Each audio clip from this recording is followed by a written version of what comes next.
welcome to the April 13th, 2026 Goffstown Select Board regular meeting. If you would, join me for the Pledge of Allegiance. I pledge allegiance to the flag of the United States of America and to the republic for which it stands, one nation, under God, indivisible, with liberty and justice for all.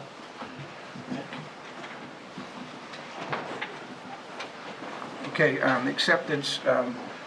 Everybody had a chance to review the three? Can you start with a roll call, please? Oh, that's right, we're on, yeah. Since we have someone who's not present, can we do a roll call, please? Start with Allison. Allison DeCesare. Mark Lemay. Jim Craig. Richard Manzo. Okay, thank you.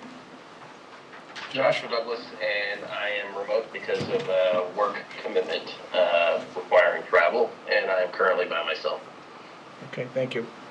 All right, acceptance of minutes, March 16th, 2026. Everybody had a chance to look at those public and non-public minutes? You take a motion? I'll make a motion that we accept the 3/16/26 public and non-public minutes with corrections if need be. Seconded. Okay, motion by Mark, second by Richard, sorry, excuse me. Yeah, that's good. Any further discussion? All in favor? Roll call. Roll call, sorry. Allison? Yes. Yes. Yes. Yes. Yes. Okay, now the March 23rd, 2026 public and non-public minutes. Everybody had a chance to look at them? I'll make a motion we accept the 3/23/26 public and non-public minutes with corrections if need be. Seconded. Okay, motion by Mark, second by Richard. Any further input? Okay, hearing none. Roll call vote. Yes. Yes. Josh? Yes. Yes? Yes. Okay. That's that. Anybody have any announcements? Allison? Yeah, you can do yours, and I believe, Chairman, you have two I've got a couple, proclamations but you as can go well. first. I just wanted to say that this past weekend that I had gone to Lily Mae Bynum's 100th birthday party, and we got to announce the proclamation, and her family was absolutely thrilled, and it was such a wonderful celebration. And Fritz Weatherby was there, if anyone knows Fritz, Yep. which was very exciting. And it was a really nice occasion. I said it was great to do something that wasn't going to get yelled at no matter what. So. Good. Sweet. Thank you, Allison. That's great. Something we all want to be, 100. Mm-hmm. Okay, now I have two proclamations to read. And the first one is as follows. Proclamation, Town of Goffstown. Whereas the second full week of April has been designated as National Public Safety Telecommunicators Week by the Senate and House of Representatives of the United States of America in honor of the men and women whose diligence and professionalism keep our community safe. And whereas emergencies can occur at any time requiring prompt action from police, fire, and emergency medical services to protect life and preserve property. And whereas public safety telecommunicators are often the first and most critical contact our citizens have with emergency vehicle services, and the information they gather and relay is vital to the timely and effective response of our public safety personnel. And whereas the safety of our police officers, firefighters, and emergency medical responders depends greatly on the accuracy and attentiveness of our public safety telecommunicators. And whereas public safety telecommunicators serve as the essential link between our community members in distress and the help they need, calmly and professionally providing life-saving guidance and support under pressure.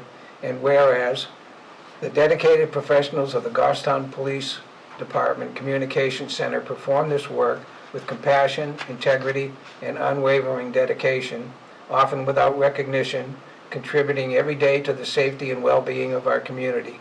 Now therefore we, the Select Board of the Town of Goffstown, County of Hillsborough, State of New Hampshire, do hereby proclaim the week of April 12th through April 18th, 2026 as Public Safety Telecommunicators Week in the Town of Goffstown, New Hampshire, and urge all citizens to join us in honoring and thanking these dedicated professionals for their invaluable service.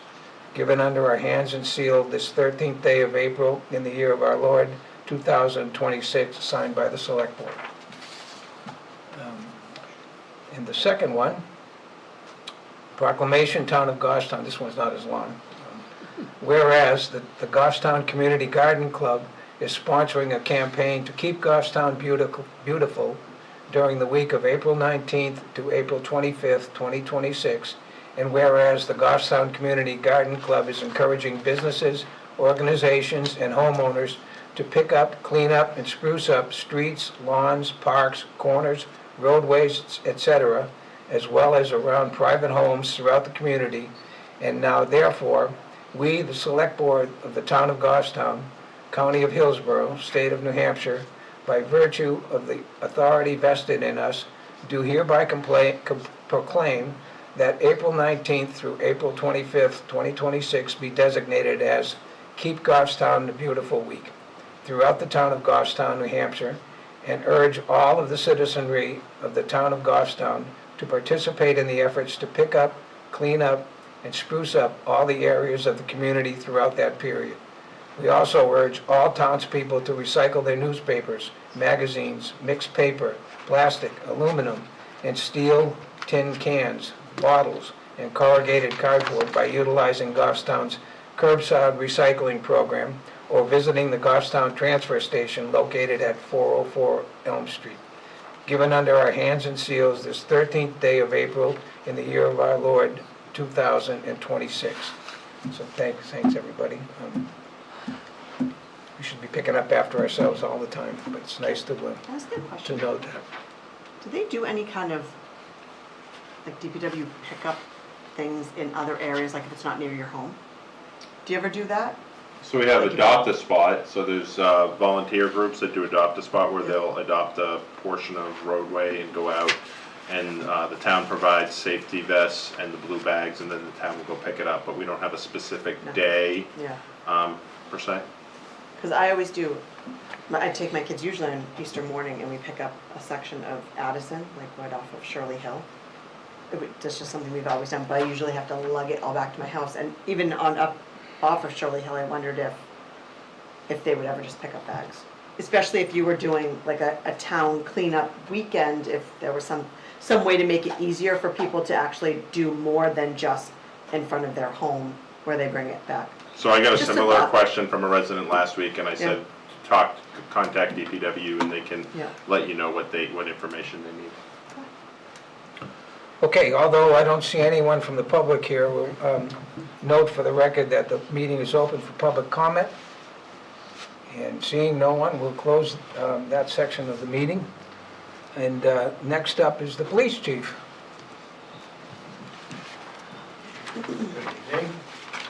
Good evening, Chief. Thank you for the proclamation.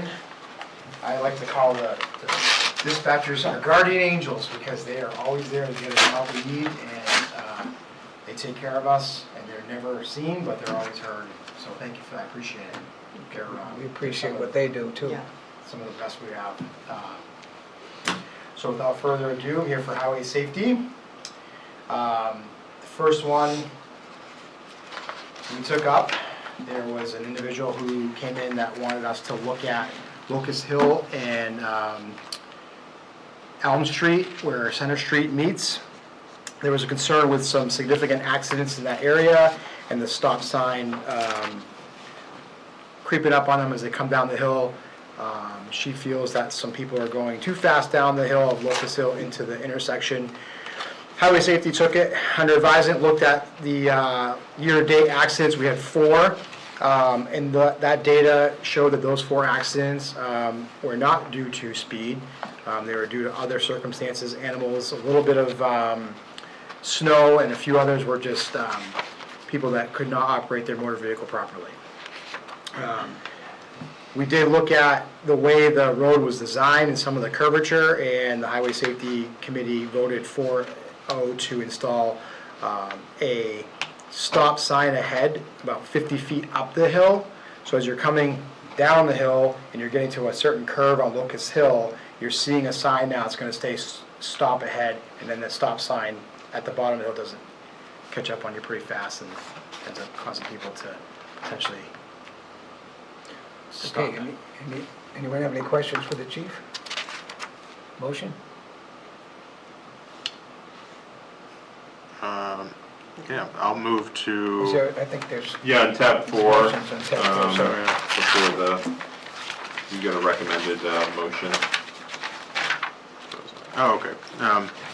Motion to direct DPW to install stop sign ahead sign on Locust Hill Road.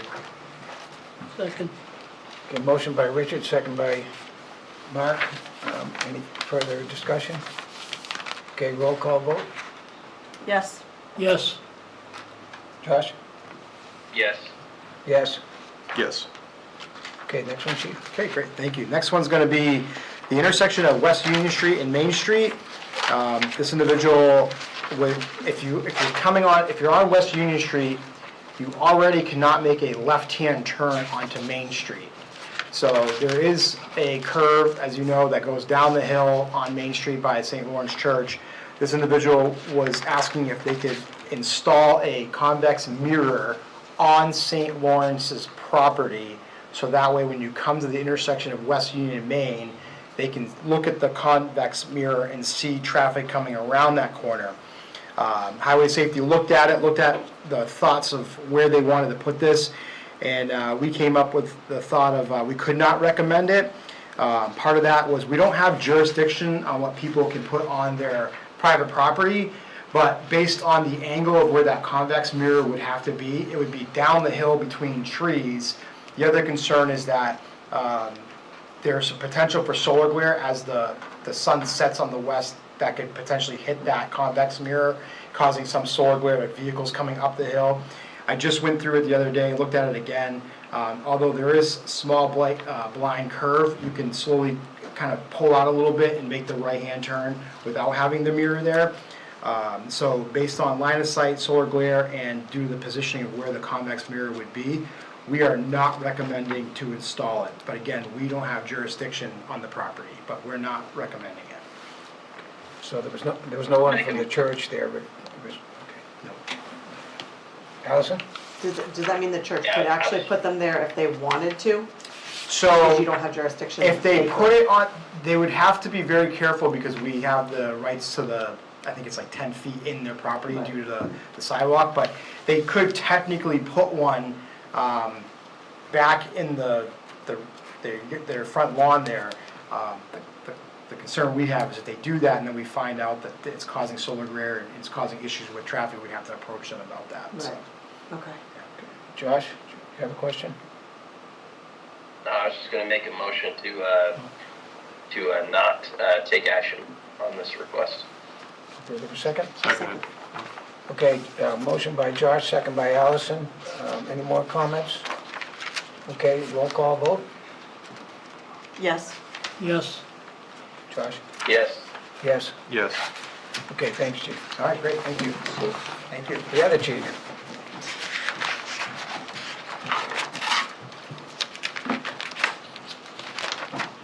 This is at tab 5, I think. 5A. Good evening. Good evening, Chief. So I believe the first item on the agenda is the new position? Yes. Okay. So what I've been trying to do, especially not only as a fire chief, but also as a resident, is try to leverage as many other options as we possibly can, volunteers, other resources, that type of thing.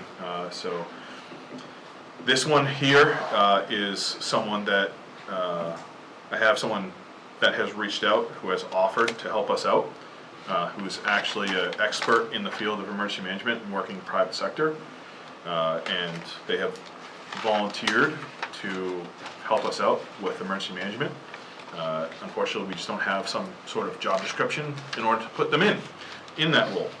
So the reason why we need the position is, as you guys know, the police chief and myself are extremely busy.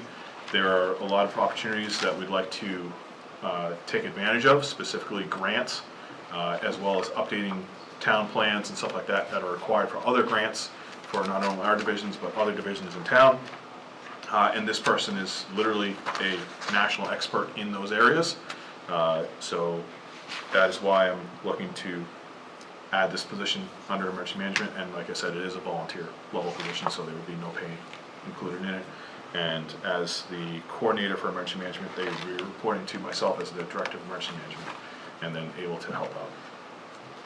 So Chief, just for clarity, volunteer, we're not paying them? Correct. No But we pay. have a job description for them? Correct, no pay. Sounds like a no-brainer to me. It's, yeah, we're pretty lucky on this one, Josh. Do you have someone in mind? Yes, Oh, okay, gotcha. and they make a lot more than I do right now. Good for So them. it'll be phenomenal if we can obtain that person. I think the town will immediately see significant benefit from it. Okay, Yeah, I'd like to make the motion to establish a position of volunteer emergency management coordinator with the associated job description, and have that position report to the emergency management director. Okay, motion by Josh, seconded. second by Richard. I have another question, Chief. On page three of 5, I've been trained here to look for costs. And, it says here that in the paragraph on Training. position scope and status, to be eligible for sponsorship through the town. What does that mean? So if that person, if we need them to take a training, which that person that I have in mind at least, already has most of the training that I can even think of, but there could be a possibility that we could pay for training, and the nice thing is with emergency management training, is most of it's 100% reimbursable right now, so. Okay. And if this person just finishes, says, I want to quit in 2 or 3 years, Then there's gonna be, yeah, there's gonna be, you either get somebody or don't. yeah, Okay. yeah. All right. Any other questions? Okay, we have a motion on the table. Let's have a vote. Yes?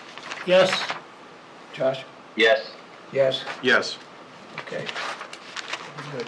Thank you. Now, one that actually does cost us money is the engine purchase.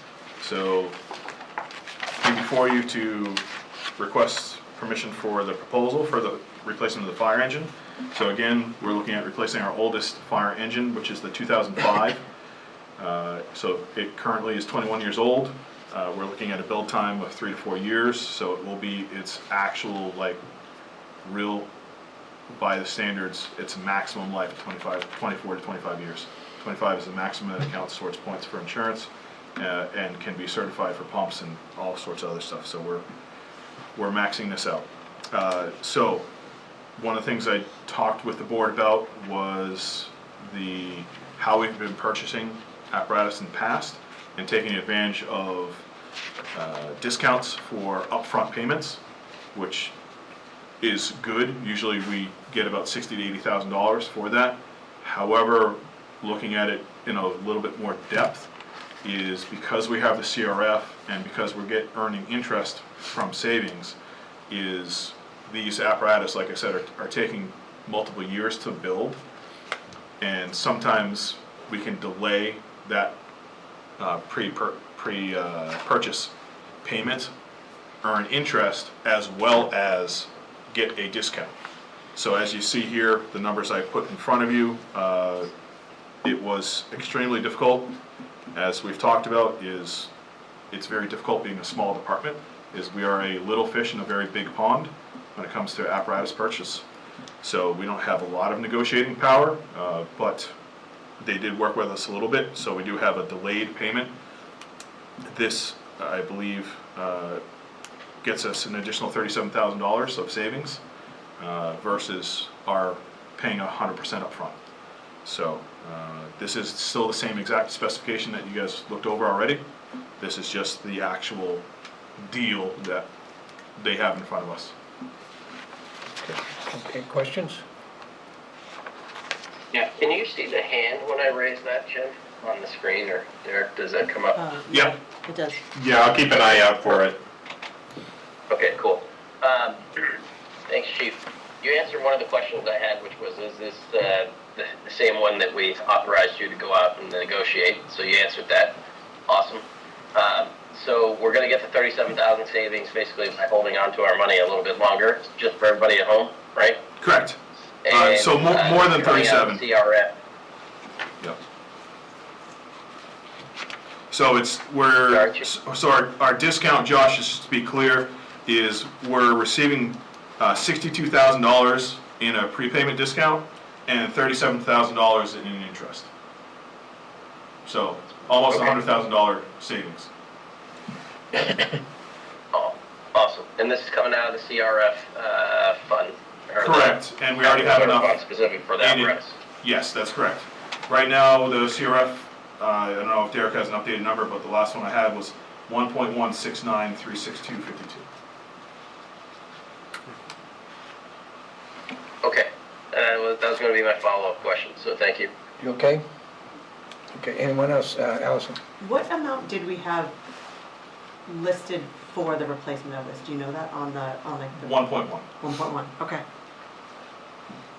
Yeah, so the money that we're saving will Right. just stay in the CRF, gaining interest, and then, as we know, Derek did a great job of showing where the CRF is for the next purchase, so that will help us, because we know we're short for the next one right now. Right. Yep. Okay, any other questions? Any comments? Okay, I'll take a motion. I'll move to authorize the fire chief to sign the presented purchase agreement with Allegiance Fire and Rescue for the purchase of one Pierce Enforcer 1500 GPM waterless pumper in the amount of $1,090,979 and to approve the fully executed contract once completed. Second. Okay, motion by Richard, second by Mark. Let's have roll call vote. Yes. Yes. Josh? Yes. Yes. Yes. Okay. I have nothing. Thank you, Chief. Thank you. Adam?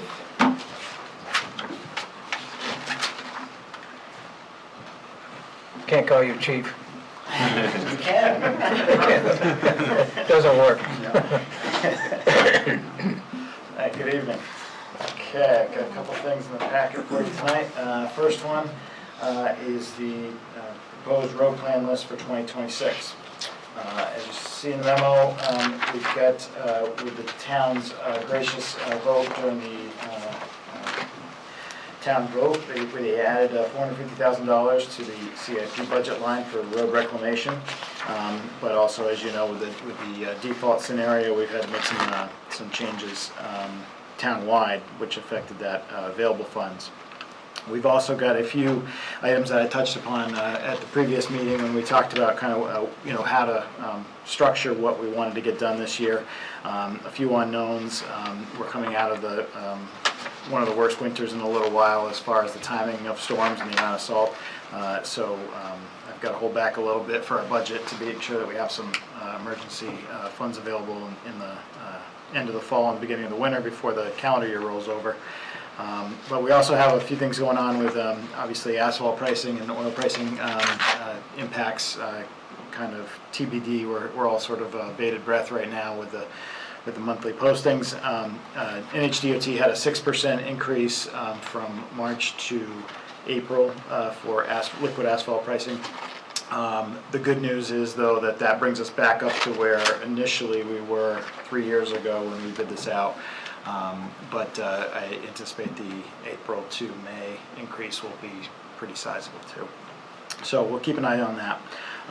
We've also got a couple of projects that we've talked about. The Montelona grant project is the big one as far as funds go, because as you have coming up in your packet, we've got an extension for time that was granted, but the next thing that we'll be sending to FEMA is the anticipated budget increase for that project, because the grant was awarded or applied for in 2022, and it took them over a year to award, and then the way design goes and all that, now here we are 4 years later, and the actual bid opening came in about 100,000 higher than we had anticipated. So we've got a budgetary request that will be going through Homeland Security at the state level, and then if it passes muster with them, to FEMA for final approval, then back through Governor and Council, and just the timeline of that. By the time it gets back to us, it's likely to be into 27. So we have to be able to, in the case it's turned down, pay for that overage all out of pocket with a local match. I assume that's a summer project? Yes, so we've, notice of award has gone out. The contractor has ordered the precast piece. That was the longest lead item for that job. It's a pretty good sized precast box culvert. So I think it was 12-week was the last estimate. So the goal was, as soon as possible after school is over, shut the road and get the work started. Josh has a question. Oh, yep, sorry. Go ahead, Josh. Yeah, Adam, on the asphalt prices going up, is that mainly due to like oil prices increasing or something else? As far as I know, mainly tied to oil. That one tends to track pretty closely with, you know, the crude pricing. But they don't. It's kind of a one-liner on DOT's. Our contract points to New Hampshire DOT's liquid asphalt pay item pricing. They don't issue a narrative, so it's really just based on what they see with CPI for oil. You know, for that previous 30-day period. So. Okay. And just since you mentioned that, so do we get a set price across the state, or do we have to negotiate that price ourselves? So what happens when we bid, I try to do a 3-year agreement so we don't, you know, constantly have to bid every year for asphalt, but when we do a bid, we force the bidders to base everything upon a certain liquid asphalt price. So that way the all-in cost is whatever their overhead is, their aggregate cost, that kind of thing, because the liquid is what fluctuates the most. So we point to a specific, and that's what the NHDOT does as well. So we point to NHDOT's liquid asphalt price per ton, and then as that varies, we either will get a slight discount or an increase, you know, as the contract progresses. But then the vendor isn't asked to put out, you know, a number that in April looks totally different from, you know, a fall paving job. So we kind of share the risk there. And then we've got the Henry Bridge Road deck replacement project this summer as well. So we have most of the costs already taken care of because of the state funding a couple years ago for the materials. But we've got some costs for the hired welder that we'll need and some of the equipment to get the job done safely. And then finally, another item that you'll have coming up here, there's a possible clean diesel grant, which I'd like to temporarily at least hold back a little bit. That would serve as our match, but we can talk about that at that budget item here in a minute. So I don't think any big change. I think everybody's seen, at least at the budget committee level or at the board level, kind of how we progress through these. In general, we have 3 different categories of roads. We've got roads that are due for a reclaim. They're so bad they're either failed or poor status and they need drainage work usually, which is why they're in such bad shape, as there wasn't a lot of drainage done or the drainage is so old it's failed. We need to reclaim those streets, and that includes the drainage work, and that makes a 4 or 5x premium on that work. So we try to set aside a small portion of the budget for reclaim work to make those worst roads hopefully drivable. And then the majority of the budget we try to put towards preservation of our streets, keep our good roads good. So we have our main and collector roads, which have been reclaimed in the past. We try to stick to a nominal schedule of about 10 years. We're overdue on these, so we're catching up. We're almost caught up. And then we have neighborhood streets that have been reclaimed, and we extend those just because there's so many of them to more like 15 years is when we start looking at overlays of those neighborhood streets that have been reclaimed in the past to keep them good. So this year's proposed budget includes a mix. Can I ask a question? You've got on page 25, you got a chart broken down in colors, and I can't figure out what the different colors are. Okay, yes, sorry. I can talk you through those right now. So I guess I don't have a full packet, so if it's page 25, I'll defer to Jim on the page number. But so I've got my proposed list. At the top, we've got Ivy, Wall, and Heald. Those are whites. Those are the reclaimed streets for the year. This is, as you probably remember, this is the final 3 streets in that neighborhood above College Road that we've been progressing through. Can I ask one more question on that? Mm-hmm. Does that square yard area, is that roughly equal to what you did on Laurel Street last year? Pretty close. A little shorter in the end. Okay, so right. Laurel runs a little bit longer all the way down to College. Ivy stops short, but Wall Street adds a tiny bit of square yardage, but pretty close. We had some additional drainage work that, based on coming to the board a couple months ago about priorities for this year, and this being the #1 reclaim priority, we got started with the drainage easement that connects the Ivy Streets to Laurel Ave, which then allows us to now improve the drainage on Ivy Street. Otherwise, all that water wouldn't have a place to go. So that pipeline is in. It's currently being restored now, and then we'll be able to start on the street at the bottom of Ivy ASAP. So those streets are there, and then up at top is just the last little piece of healed street where it connects to St. Anselm College and picks up where we left off last year at Laurel Street. Next category, the blue, is Mass Road. This one is kind of Mass Road's its own little category, just based on commercial corridor, sidewalks, etc., extra wide. The project there is to mill down, because we have granite curb throughout the whole stretch. We can't just add an overlay of asphalt. We could, but we don't want to just add an overlay of asphalt because there's so many structures we'd be paying to have all those drainage inlets and manhole covers raised to match whatever height we're adding. But also, as you add height on a street with granite curbing, you lose curb reveal. Over time, with our asphalt Cape Cod berms that are paved curbing, we know that's going to happen and those deteriorate, but the granite, in theory, is a pretty long-lived product. So what we're doing here is milling down the wearing course of the asphalt, and then we'll be adding back in. So in theory, only the structures that are failing or need to be rebuilt have to be touched, and all the rest of the structures can remain at the current elevations. But we do get a new wearing course surface on the road and hopefully preserve that road base for years to come. We also have some, because of ADA rules, we try to address any ADA concerns with sidewalks as required when we do the roadway portion. So there's some sidewalk improvements at all the intersections, all the crossings, tip downs, in that corridor there. The other piece of this project, which a good note, Eversource is in town, as you probably know, for all the pole moves that Derek had talked about a few months ago starting up.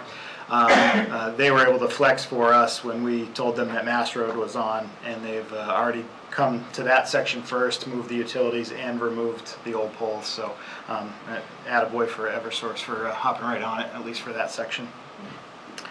Moving down to the next category in the yellow section, these are main roads. So these are previously reclaimed main roads, main or collector streets, that serve a higher volume of traffic and are at or overdue for their 10-year overlay. So of these three, Page Hill and these four rather, Page Hill and Tibbetts were reclaimed in 2010. And East Dunbarton Road was reclaimed in 2011. So those are the three oldest main roads that we have that are overdue for a maintenance overlay. And then Hooksett Road is 2016, so technically it's due. It is, this one is leapfrogging a couple other roads, I think 3 other segments that were done a little bit prior to Hooksett Road, but Hooksett Road has a couple things going on that are deteriorating it a little faster. It takes a pretty inordinate amount of heavy truck traffic because it's a cut through to, was a cut through legally to put to a Pike's plant over by the Turnpike before Hooksett posted it on their end as no through trucking. But also there's a pretty good water course that comes from the Beaver Dam up above. There's a shooting range, and then up above that is a big water source in Dunbarton. That every couple of years either the Beaver Dam fails or the town of Dunbarton releases a large slug of water, and a couple of times we've had to actually call them and ask to give us a heads up ahead of time because we've actually inundated the road a few times when so much water or in a big flood, a lot of water or spring melt comes down there. So we're seeing in the hollow of Hooksett Road, we're seeing some pretty good deterioration that we'd like to take care of before too long. Then moving on to the orange, that's the section of neighborhood streets that are due for overlay. We are definitely a little farther behind with neighborhood, keeping up with those good roads to keep them good. We've got a bigger backlog of neighborhood streets that are 15 years or older. So for instance, these 4 that you see, Ashler Drive and then Ashler Circle is a tiny little spur there, Highland Drive, Bailey, and Pine Ridge. We're all 2003 reclaims, so we're definitely a little bit behind what we'd like to be up there. We took care of Knollcrest last year, and that was the main drag that gets you into that neighborhood, and then these are the remaining streets of this neighborhood. And then the final item in the pink, if I have time budget and, we pull the trigger on a invitation to bid, I'd like to try to do some crack seal or maybe some surface treatment this year, but we haven't, that's not part of our asphalt contract, so I'd have to get a bid spec together and go out for that if we don't find a contractor that's being used by the state. Crack seals can be a little controversial depending on, if it's done properly, it's a good thing. If it's done improperly, it's wasted money and you get more complaints than anything about it. So kind of on the fence about that. But the one thing, and this does relate a little bit to the Highway Safety Committee, we do have a couple areas where potentially if we have a contractor that does a crack seal or a surface treatment, there's a high friction surface treatment that can be done to streets. It's kind of like a sand seal, but it adds a little bit extra grit and it can help in winter travel for the public. So two areas in particular where we have a lot of accidents, Tyrrell Hill and Henry Bridge, where they're so steep, might be good candidates for a small section of high friction surface treatment and just see if that pays off. Tough one to test, with just real world numbers, but that's kind of where we're thinking there. So all in all, as we've talked about in the past, with a remaining service-led calculation, you can look at our whole network of the town's roads. We have 260 lane miles approximately in town, roughly 130 center line miles. Every year, those 260 lane miles age 1 year. So our goal needs to be to inject 260 plus lane miles of life back in with these treatments that we do. And you can see that breakdown at the bottom. If we reclaim a road, add drainage, and get that new gravel and asphalt in, you can add 25 years more of life to that pavement degradation curve. And the other treatments, where you're just adding asphalt or where you're milling down a small section, adding it back, you get a benefit, but you don't get that full 25 years of life injected back in, so it's more like 11. And then something like crack seal has been shown to 3 to 5 years of life you can add if you get some of those water intrusion points before they start taking a lot of water and causing a lot of frost heaves. So if you look at how many miles are being treated with each of those different treatment types, we're coming out to about 208 years, lane mile years of life injected back in, but we're losing that 260. So we're still at a net loss this year. So overall, our whole network will age as a result. We're trying to target where those agings occur, and 1 year of aging is not the same for every type of road. So if you've got a road that's already failed, it's hard to get a heck of a lot worse than Ivy Street, for example. So 1 year of aging on Ivy isn't quite as painful as 1 year of aging on a road that's right on the cusp between good and fair, where you can start to get rapid deterioration. So we're trying to target those that are still good and get there. Unfortunately, just can't quite get to as many of the failed streets as possible because it's such an expensive proposition. But the good news is, compared to last year with that extra funds, even with the monies that were shuffled, last year I think we ended up at about 125 lane mile years lost net. So we're definitely improved with the additional funds. The trick will be as we go through the budget season, doing what we need to do to make sure we stay on top of inflation and whatever else. But so that's kind of where we're at with a proposal anyway. And sorry I rambled on, but it's a lot to talk about. So. If we approve this, when do you start? So we've already started, based on that conversation a couple months back, we started on the Ivy Wall, that drainage connection, and Mast Road, prepping some of those areas. The section on Mast Road is actually last year's phase that we didn't get to finish, but we'll keep going with that. Contractors will be coming in soon for granite curbing installs and replacements on Mast, and then our crew will be getting done Ivy and Wall in time to be able to close Henry Bridge this summer, because we don't want to be sending ourselves down the long detour either into Pinardville every day if we have the bridge closed. So we're going to try to get Pinardville work wrapped on our end prior to bridge closure, and then we'll take everything on the other side of the river. Okay, Josh has a question too. Yes, sir. I have questions, comments, all kinds of fun. So, Adam, on the coloring that Jim was asking about, is that representative of the treatment plan? Like, is that the color we should expect year over year? I'm just curious, the color coding, or is that just something you're trying to do to group things together? Just trying to group them. In answer to Jim's question. Yep. More just for grouping purposes. So this, white is all reclaimed streets, blue is a mill and overlay, inlay, yellow is collector roads, mains and collectors. Orange is neighborhood streets, and pink is kind of a. Okay. If we're gonna have this moving forward, I think recommendation is that we keep consistent, put a key in, if you're gonna do that, because I think it gets confusing year over year to see different groupings together. Adam, just a comment on that. Like, we keep asking what those colors are. And then second thing is, on these, and I know that Jim and I spoke with you on some of this, we did talk to the sewer commission about doing joint work, correct? And they're working with us and gonna schedule maybe next year some of that together, is that correct? Yeah, so they're willing to hold off on anything they have until it comes due for us. We have a ton, maybe ton's not a good phrase to use when you're talking about pavement, but we have a lot of work in the flats in Pinardville where we do have sewer projects planned, hopefully as soon as next year. So that's the goal, is to come forward with a proposal for them about who would take what and who's gonna take care of what work. Yeah. Is it possible for us to, like, I don't know, get a little discussion together to figure out a 2-year plan ahead of time, so that way we can do some of that, or at least think about some of that when we go to the budget committee to talk to them about some of the pieces that we're planning to do together? We certainly can. The trick is always, what transpires post-budget committee. Sometimes we'll throw that Yeah, of course. monkey wrench, So, I'd rather us at least come together with a plan and what we're planning to do yeah. ahead of time, as opposed to, waiting for whatever chaos may transpire. Yep.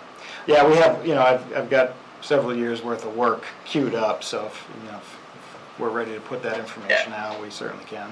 Yeah. I think it would be good to talk to them about how we're planning on at least trying to optimize our money and help the town out in the approach, because I think that will speak more volumes that we're, taking some extra steps to try to save money where we can.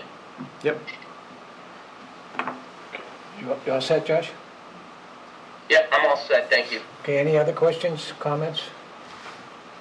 And page 24, there's a recommended motion I would entertain. I'll move that we approve the road plan as recommended. Second. Okay, motion by Richard, second by Mark. Roll call vote. Yes? Yes. Josh? Yes? Yes. Yes. Okay, thank you. Next item up, I think it should be next in your packet, is invitation to bid for pavement markings. Every couple of years, we go back out to bid for pavement markings, and we are up this year. The same thing applies with costs, of course, because latex or non-latex paints are going to be a little bit more expensive, certainly, than the last time we went out to bid. I did a quick scan of both the state bidding website and the any state RFPs that have been awarded yet, and doesn't look like anybody's awarded any that I could find. The state's pavement markings contract that they did award, it was all thermoplastic markings, so it's not apples to apples at all from a cost perspective. So your guess is as good as mine. Once we get bids back, we'll see, kind of where numbers are. But so we've got that effect that we can expect, and then as discussed a couple weeks back, I did, as part of our department head proposal for reshuffling some lines to make default work, I did remove some funds from pavement marking this year, with the idea being that historically we've marked roads that weren't necessarily required under federal METCD guidelines, but still it's a pretty cost-effective safety item, to mark roads.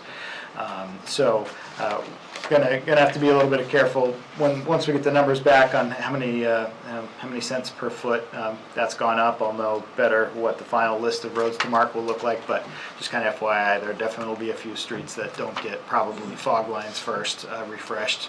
I'm going to try to stick to the same number of yellow center line, because that's the first safety item, but that extra fog line is kind of a second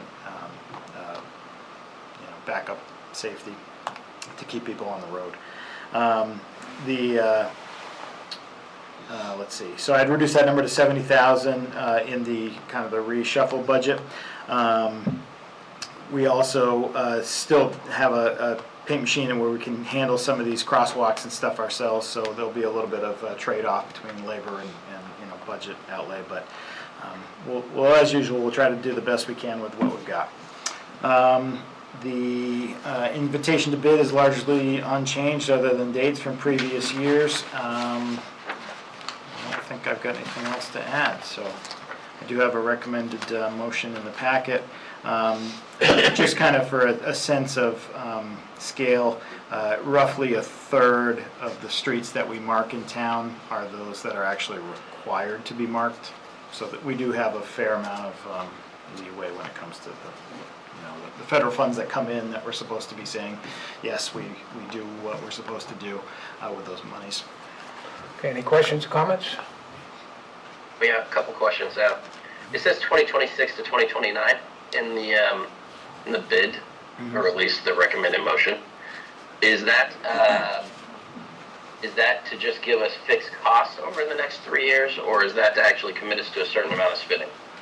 So I normally will try to do a 3-year bid with the town option to change if we either don't like the contractor or don't have a high performance level. But it doesn't lock us into the spend, but it does hopefully lock in a price per foot. But we can always, any given year, we can give them more or less work if Got it. budget changes. One comment, because I know on the last one that we approved the road plan as outlined, which I still agree with, but you had made a comment about, like, if we have extra funds, then we may want to go after these other pieces. Mm-hmm.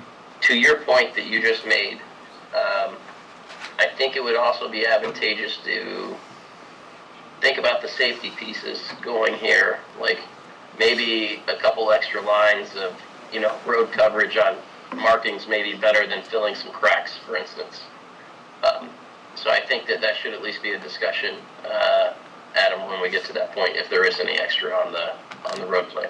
Okay. Makes sense. Yep. The only small caveat is timing is slightly different seasonally with pavement markings and paving. So if something comes to pass and we know in October, sometimes we're outside of painting season, but I could still get some road paved. So obviously I'll know hopefully earlier than that, but just as an example. What's the temperature have to be in order to put the markings down?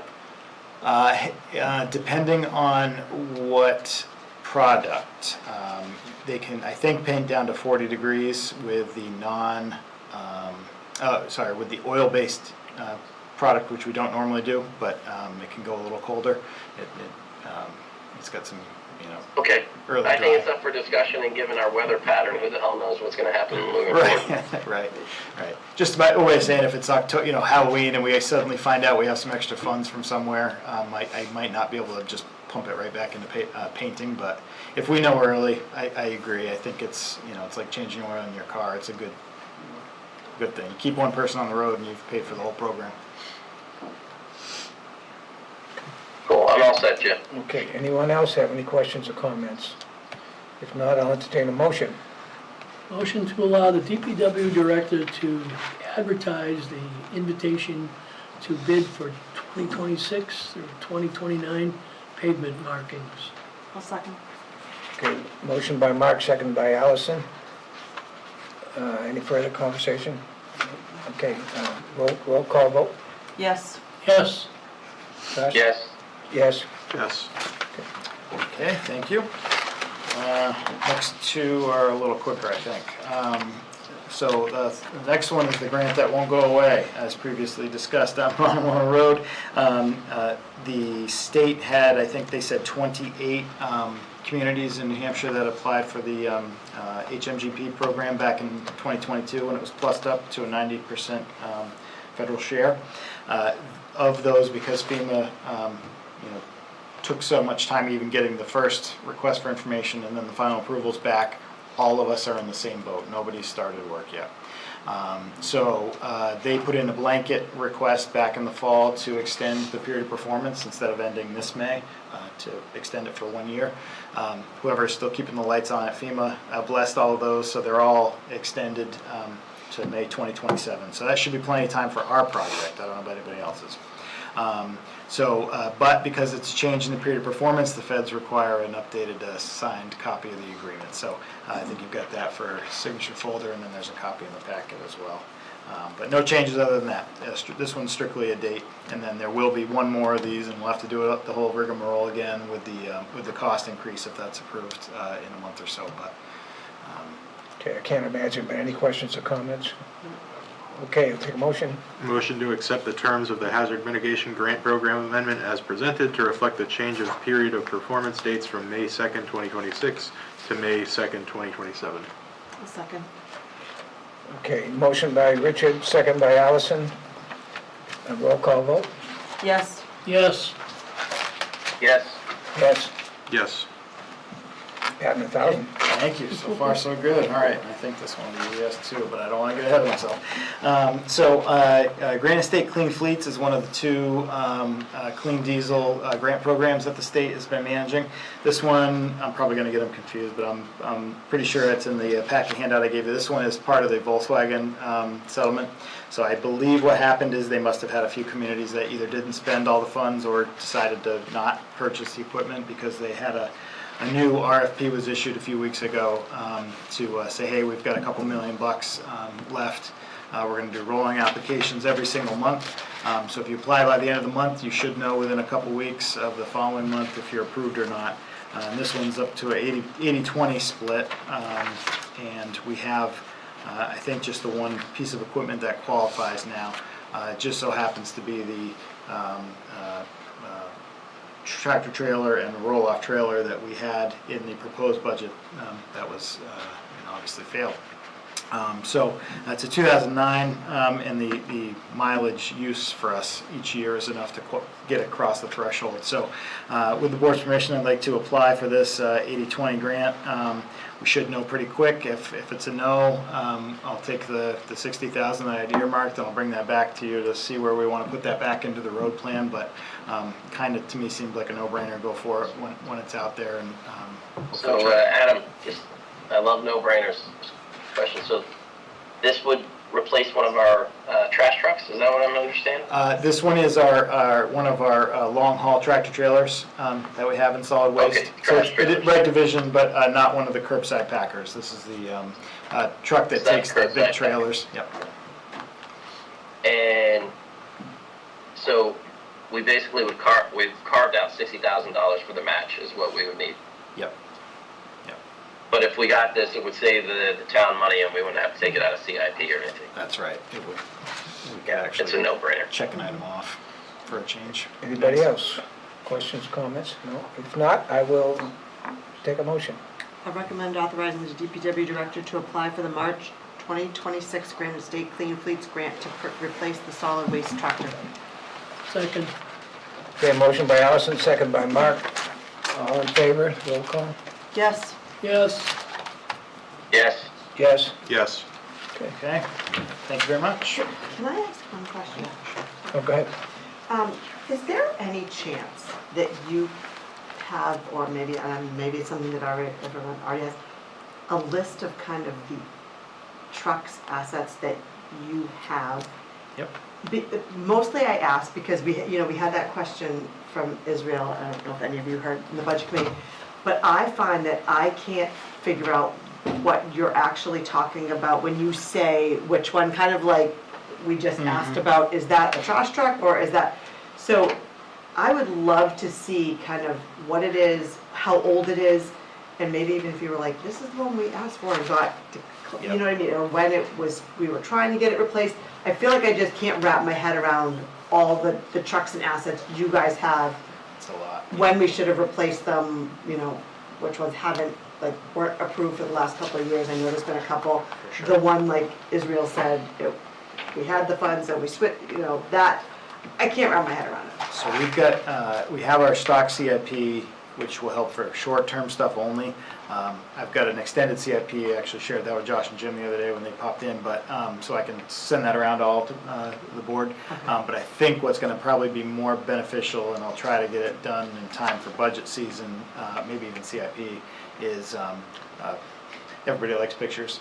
this is what this Yes. type of truck is, Yeah. this is what this type of, this is what a backhoe is versus Right. a loader. Some people might not know that, right? Or a dozer versus an excavator. Vehicles 101. Yeah, so, That would be helpful. I don't wanna, bore the budget committee to death completely, but I think pictures in a graph, hey, we've got 5 of these, we have 2 of these, Yeah. 1 of these, that kind of thing. Yes, So, yeah, that would be awesome. Yep. Mark? But I'll, after the meeting, or probably tomorrow, I'll send out a. Could full we CFP. also, if possible, I remember in years past, you would write down the year of the truck and what it had for mileage?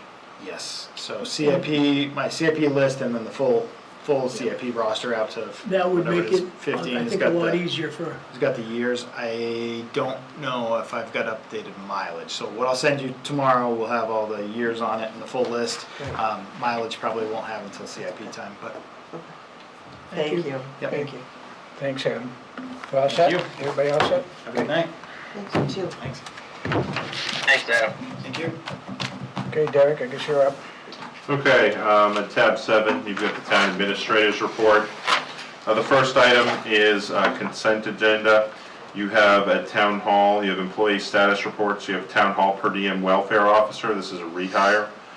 Town hall per diem clerk 2, this is a transfer. Town hall full-time clerk 2 is an elected position. Police part-time officer rehire, a full-time officer new hire, a full-time dispatcher new hire, full-time assistant supervisor of communications separation, and public works, you have a new hire of a seasonal laborer. You have 2 event permits, one for the Goffstown Community Garden Club plant sale on May 16th, and then Goffstown Main Street Programs Old Home Day on June 6th. You have the 2 proclamations that were read earlier this evening. And then you have cemetery rights to inter Shirley Hill Cemetery, Range 1, lots 40A and 40B. Motion? motion to approve the consensus agenda as presented this evening. Second. Okay, motion by Mark, second by Allison. Any questions, comments? Okay, roll call vote. Oh, go ahead. What is the last part, the cemetery rights to intern? Somebody has bought a deed for a lot to be buried in. Okay. You receive that, those go through, when they need to, they go through the cemetery trustees, otherwise they go through DPW to make sure no one else's purchases, and then they get an actual deed, and they have ownership of that until such time that they need to be buried there. Gotcha. Okay, thanks. Anybody else? Okay. Take a vote? Yes. Yes, Yes. Yes? Yes. Okay. All right, your next page, you have assessor's recommendations. You have a land use change tax, you have 1 of those. You have 3 veterans tax credits. You have 6 elderly exemptions that the assessor recommends approval. So all these are assessor recommends approval except for the very last one. You have a report of timber cut and a timber tax warrant, you have 1 of those. And you have 3 abatements that the assessor recommends approval. And then as part of this, there is 1 elderly exemption that the assessor recommends removal for the 2026 tax year. Okay, any questions, I'll make a comments? motion. Okay, I'll make a motion to approve the assessor's recommendation as presented.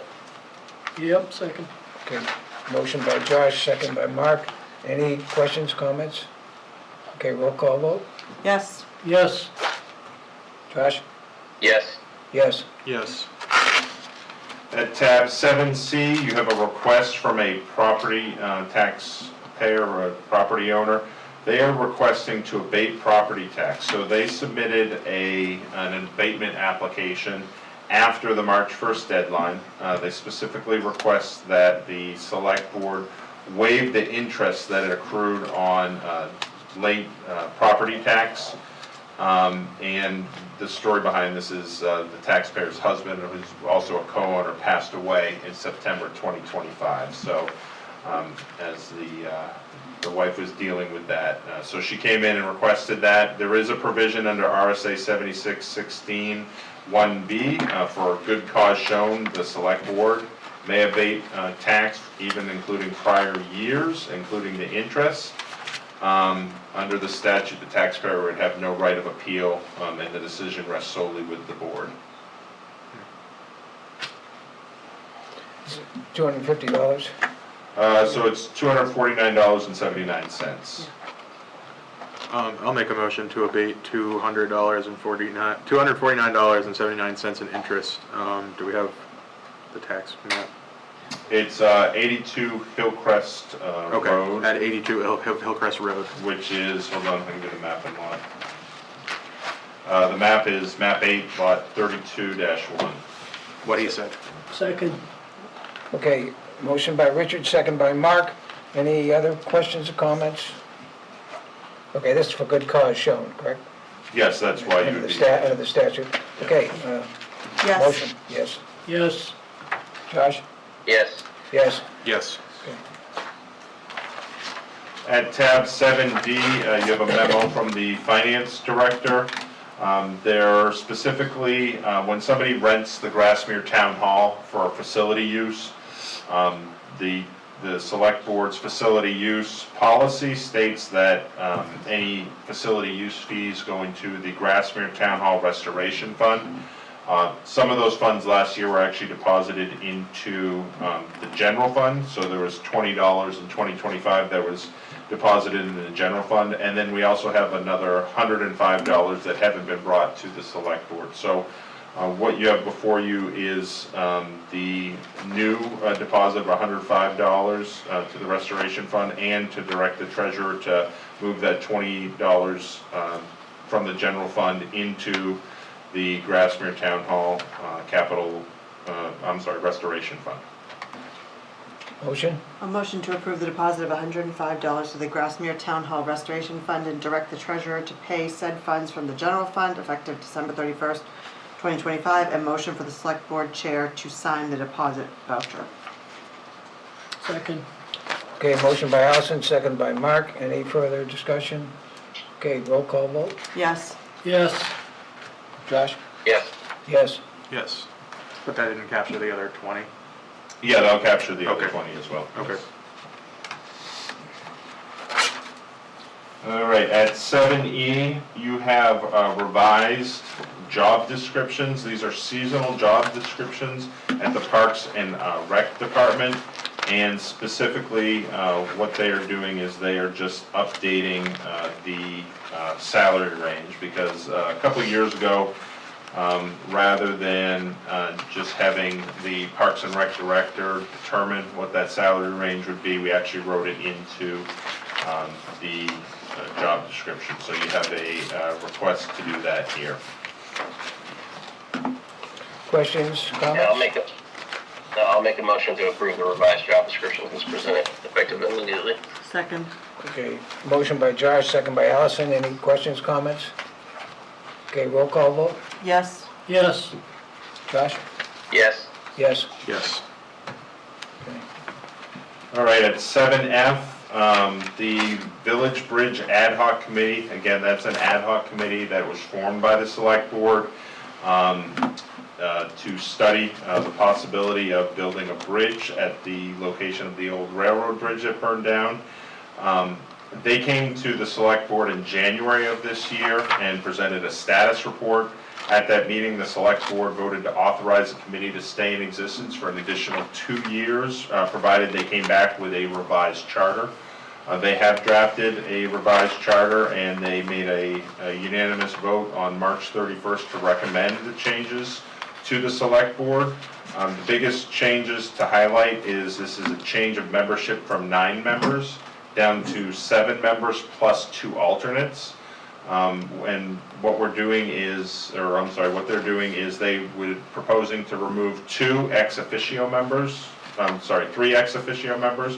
Parks and Rec Commission and Conservation Commission. Parks and Rec has not, the Parks and Rec Commission has not filled that for the entirety of this committee. And Conservation did have David Needman serve for a while, but probably the last year he has not served on that.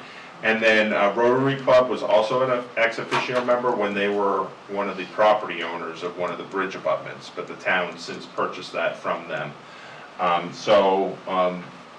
They would also look to increase the community at large membership from 1 to 3, and then to add 2 alternate community at large members as well. And then also it changes the objective of the charter to focusing on obtaining funding necessary to complete the design and construction of a village pedestrian bridge and to maintain this ad hoc committee through 2028. And you have both a red line and a clean copy in your packet. Derek, who's taking notes, and do you have to go to this meeting? So they do have a clerk that, that has been taking notes. She took minutes at the March 31st meeting. I will either send staff or have somebody attend when available. I know the next meeting is the same night as the Budget Committee and the Select Board's joint meeting. So there will be some meetings that doesn't allow us to, and then we will provide administrative support to this committee, getting their agenda out, getting their agenda posted, posting the minutes when they send it in, but did make clear at the last minute, and the chairman was at that meeting, that they really need to take care of their minutes and a lot of the work behind the scenes for this. I would just Honestly, add, I would just add My that, personal opinion is I don't think that he should be there, or anybody from the staff should be there, Jim. well, I've sat in a lot of committees, and these people are passionate about what they're doing, and they're passionate about trying to raise money for this too, so I think, my opinion is we ought to support them when we can. I mean, we can't be there all the time, but when we can, I think we ought to. That's my opinion. Well, my opinion isn't about whether or not they're passionate. I think it's about making sure that our town resources are being utilized in the most effective manner. And I think that if we can use AI or some other mechanism to take those notes for them, I think that probably would be the best approach, Derek, and I don't know how we make that happen. We can work with them. Like I said, they did take minutes at their previous minute, and they did a very good job with those, but we can try and support them with the AI minutes that we've been using. I think that'd be the best approach. And then secondly, Jim, I know that you're solid on the passion piece, but the reality is, if we do not get the amount of money that is required for that TAP grant to be accepted, this ultimately will not go through again, because that was our biggest downfall last time. So, like, they've got to be committed completely to getting that match, or we have to figure out how we're going to get the funds for it in order for them to match. Otherwise, the TAP grant is not going to go through. Well, they're aware of that, and they're still willing to give it. Good. So let's see where it goes. Do we have a date in that charter that states when they are expecting to have the matching funds? No, it does not have a specific date. They do have that they will come back on every 6 months to provide an update to the select board, and this would extend their them being gathered until 2028. It does talk about working with Friends of the Goffstown Rail Trail to manage donations and pledges, and to also develop an MOU with that. They've modified their deliverables and their deadlines to kind of meet those needs, but they don't have a specific date in mind when they would have all the donations and pledges. But I think the chairman can kind of follow up on this, but at their last meeting, they did talk about really targeting that next grant round for the Transportation Alternative Program, which would be 2028. Yeah, because I would think that they need to have that 20% match before they make the application. Yeah, that was what they saw with the successful applications in this last round, yes. I think we ought to give them a chance. I'm all for giving them a chance, Jim. I'm just saying that the date should be set in stone, that when they make the application, they have to have the 20%. Okay. Okay, motion?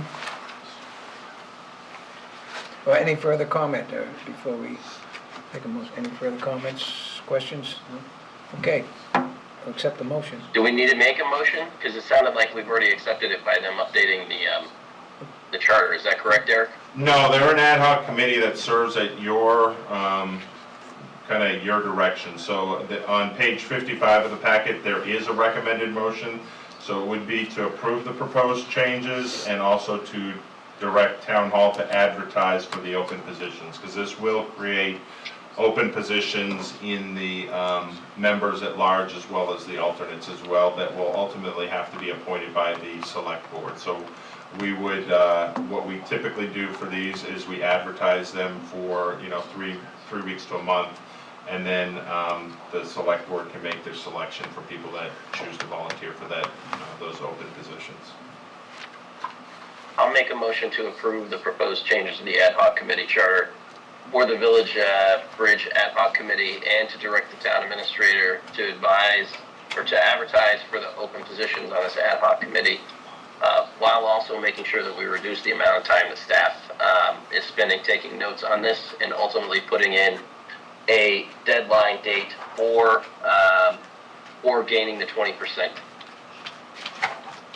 Second. Okay, motion by Josh, second by Mark. Any other discussion, questions? Okay, roll call vote. Yes. Yes, sir. Josh? Yes. Yes? Yes. Okay. And the last item I have in the town administrator's report is a budget transfer request. This is on tab 7G. This is the budget transfer request for the 2026 default budget. This is follows the allocations that the select board discussed on March 16th and March 23rd. The select board made 3 motions at that meeting. One was to transfer $130,000 from reclamation to the fire department budget for the purpose of 3-and-3 coverage at both fire stations. The tab is not in the right spot. Oh, it's Yeah, on page 67. Yeah, it was messing everybody up. Sorry. It's okay.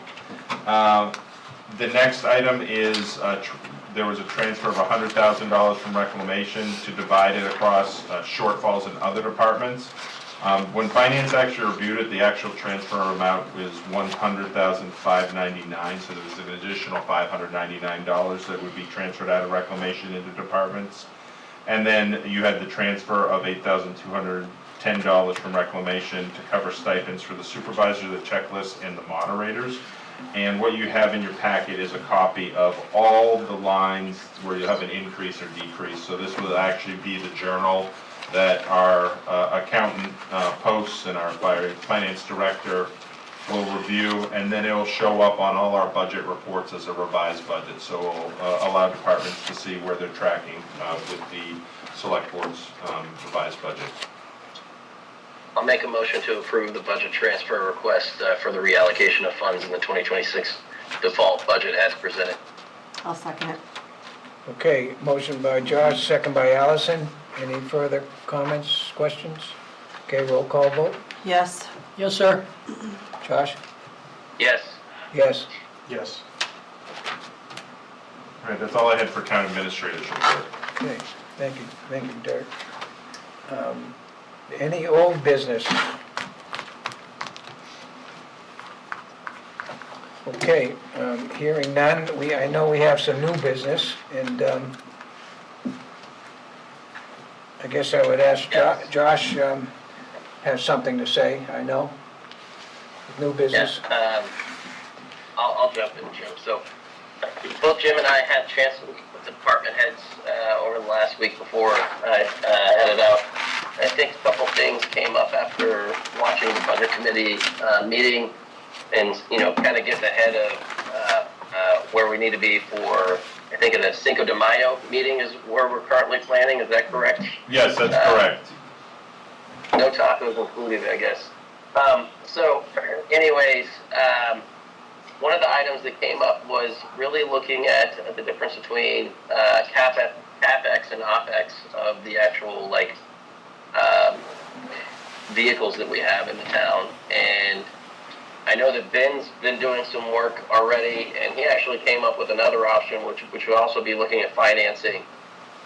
I really think that, and I think Jim kind of got some good feedback from this too. I really think it would be advantageous for us to have all of the department heads do this collectively as a whole, and actually create a pro forma that shows where we are if we capitalize it, if we lease it, if we finance it, so that way we can make informed decisions about how to handle the vehicles throughout the town. So I'd like to make a motion to have all the department heads produce a pro forma relative to the equipment that they have, specifically in those vehicles that are on the capital improvement plan. And so that way we can be able to make sound decisions on how we can either smooth some of this or not. And so I'll make that motion to have all the department heads do that collectively to match the pro forma information so we can present to the budget committee. I'd second that. Okay, that's a lot of motion. I guess I would ask the department heads, did you understand what the motion is? No? No, he just, He's asking us to look at leasing versus buying out. Okay, you understand what that motion was, a long motion, so I just want to make sure. It was, I apologize. That's all right. I'll simplify the motion to have all the department heads put in a pro forma for their vehicle purchases that show purchase, outright purchase, leasing, and financing. And Ben has models for some of that, so it can be shared across all of them collectively. How, can I ask a question? Sure, good. How far out, how many years out do you want? Is this for life of fleet? So we're looking, I mean, ultimately, we're gonna have to make assumptions and state what those assumptions are. Are we going out, 5 years, 10 years, 20 years? How far out do you want us to go? I think, Ben, you had 8 in there, is that correct? Remember correctly? I just did our expected life for each apparatus. Okay, he did it by the expected life for each apparatus. Okay. We probably should fix it to some amount. I mean, do we have a unified number of years across the town that would make sense? Is it 10, maybe?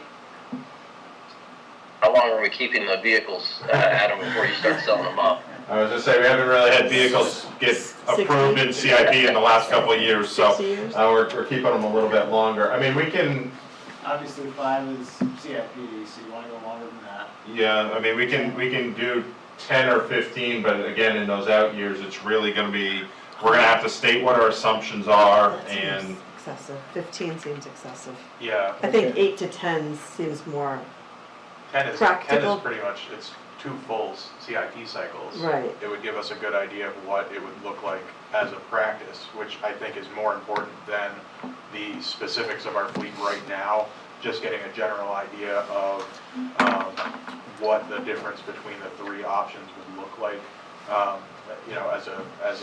as a delta rather than a fixed thing. I agree, I think. So I think it probably should be done on the capital improvement plan, I think is what you did, Ben, right? So 10 years may not even be enough on a fire truck because it has to be 20, correct? yeah, can you guys come up and set up?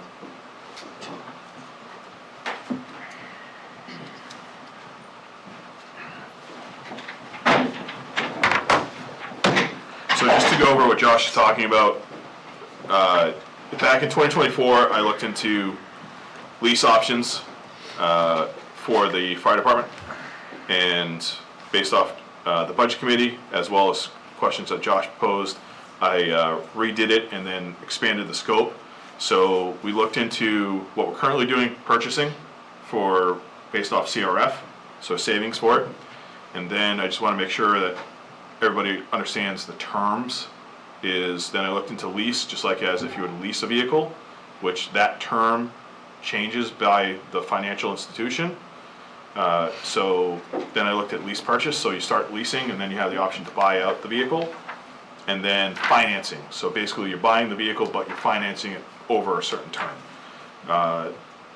So I looked at our entire fleet. I worked with multiple different financial institutions, sales agencies, that type of stuff, and just literally put in the best one.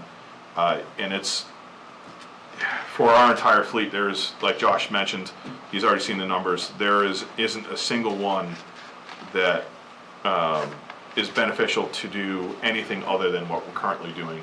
We wind up paying more. The command cars, to finance them, it's an additional 4%. To lease purchase, it's an additional 29%. For the lease, just straight lease, is an additional 53%. The command pickups are very similar, 11%, 8%, 45%. Ambulances 17, 20, 32. Forestry 5, 3, 79. And then when we get into the engines, it's 29, 31, 45. And the aerial is 32, 44, and 50% increases. Yeah, I think sticking to what you've done, Ben, and maybe we can work through some of that. If we need to modify the numbers after. Sure. With the rest of them would be ideal. That's what I would recommend. And also, before we make a decision on whether or not lease is bad or finance is bad, I think we need to see the numbers, because I don't think it's just about the amount that we're spending. It's also about how we're smoothing some of it out for the taxpayers, right? And I think that that's the discussion. I think that we may find, to what you pointed out, you know, we may need CRFs for very specific vehicles, for instance, like we already have for the fire trucks. We may find that we want to lease some of the vehicles, or we may want to finance them. But the only way we're going to make that decision is by looking at the numbers. Yeah, it's also important to point out that this is something that the budget committee brought up. Yep. A couple of people, this is not something that we came up with, but I think until we look into it and be able to actually give a legitimate answer as to whether this is financially beneficial, or like Josh said, is smoothing it out because they don't like the idea of coming up with big amounts, it doesn't hurt to be able to present them information, even if we're already doing it the right way. I guess I didn't want it to come across to you guys like, we don't think you're doing it right, let's check this out. But in order to make everybody understand why we're doing what we're doing, or why you guys are doing what you're doing, giving them the information that they're asking for is probably helpful. Yeah, and just for example, like, because Josh asked this question, was even if for the fire department apparatus, if we're putting in $450,000 a year, if we leased all those same apparatus, so the fire engines, the tanker, and the aerial, we'd be at about $950,000 a year. Mm-hmm. Right. So, but it's a lot of information, and I completely understand that people in their personal lives are looking for other options and stuff, so they want to see for us. And really what it comes down to is, are you saving money, or you're earning the interest, or are you using someone else's money and paying interest for it? So if we couldn't afford the CRF, then we need to look at other options. But because we do, luckily, and the town, obviously the budget committee was talking about the importance of CRFs, this is why they're so important, is because they are saving us hundreds of thousands of dollars per year to maintain the fleet. Mark, did you have a question? No. Okay. Anybody else? Mr. Chair. Oh, sorry. So I have the benefit of seeing the fire chief's example, which Adam and Eric don't have. I guess my question is, his focus on acquisition costs, whether it be an outright purchase, lease purchase. Are there other costs that we should be looking at as well? Yes, I did want to know the maintenance cost with that as well, in order to get that pro forma, because let's just say that we're spending a lot of money on the back half of that. It may make sense to actually get rid of the vehicles a little bit sooner.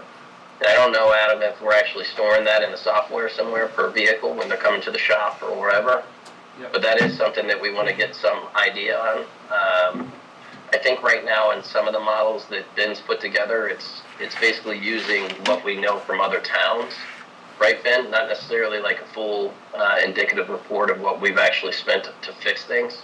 So I have our fleet life cost, but again, it's not 100% accurate versus a private sector, because like for DPW, they do a lot of our maintenance and they don't charge us labor. So when you look at the numbers, it's not exactly apples to apples. And then we also it's a very small sample size. It's because we only have so many vehicles and we do so little work to them. It's a very small sample size. So I've been trying to get additional information from other agencies, that's correct. But I do have the fleet life cost that I did send you for ours specifically. So I would think, based upon the mechanics that we have and the amount of hours that they're spending, we should have some indication of that in the system, Adam, like how many they're spending on each car. for the things that they're doing? So we have both parts cost associated to each vehicle and any outside repairs pegged to each vehicle.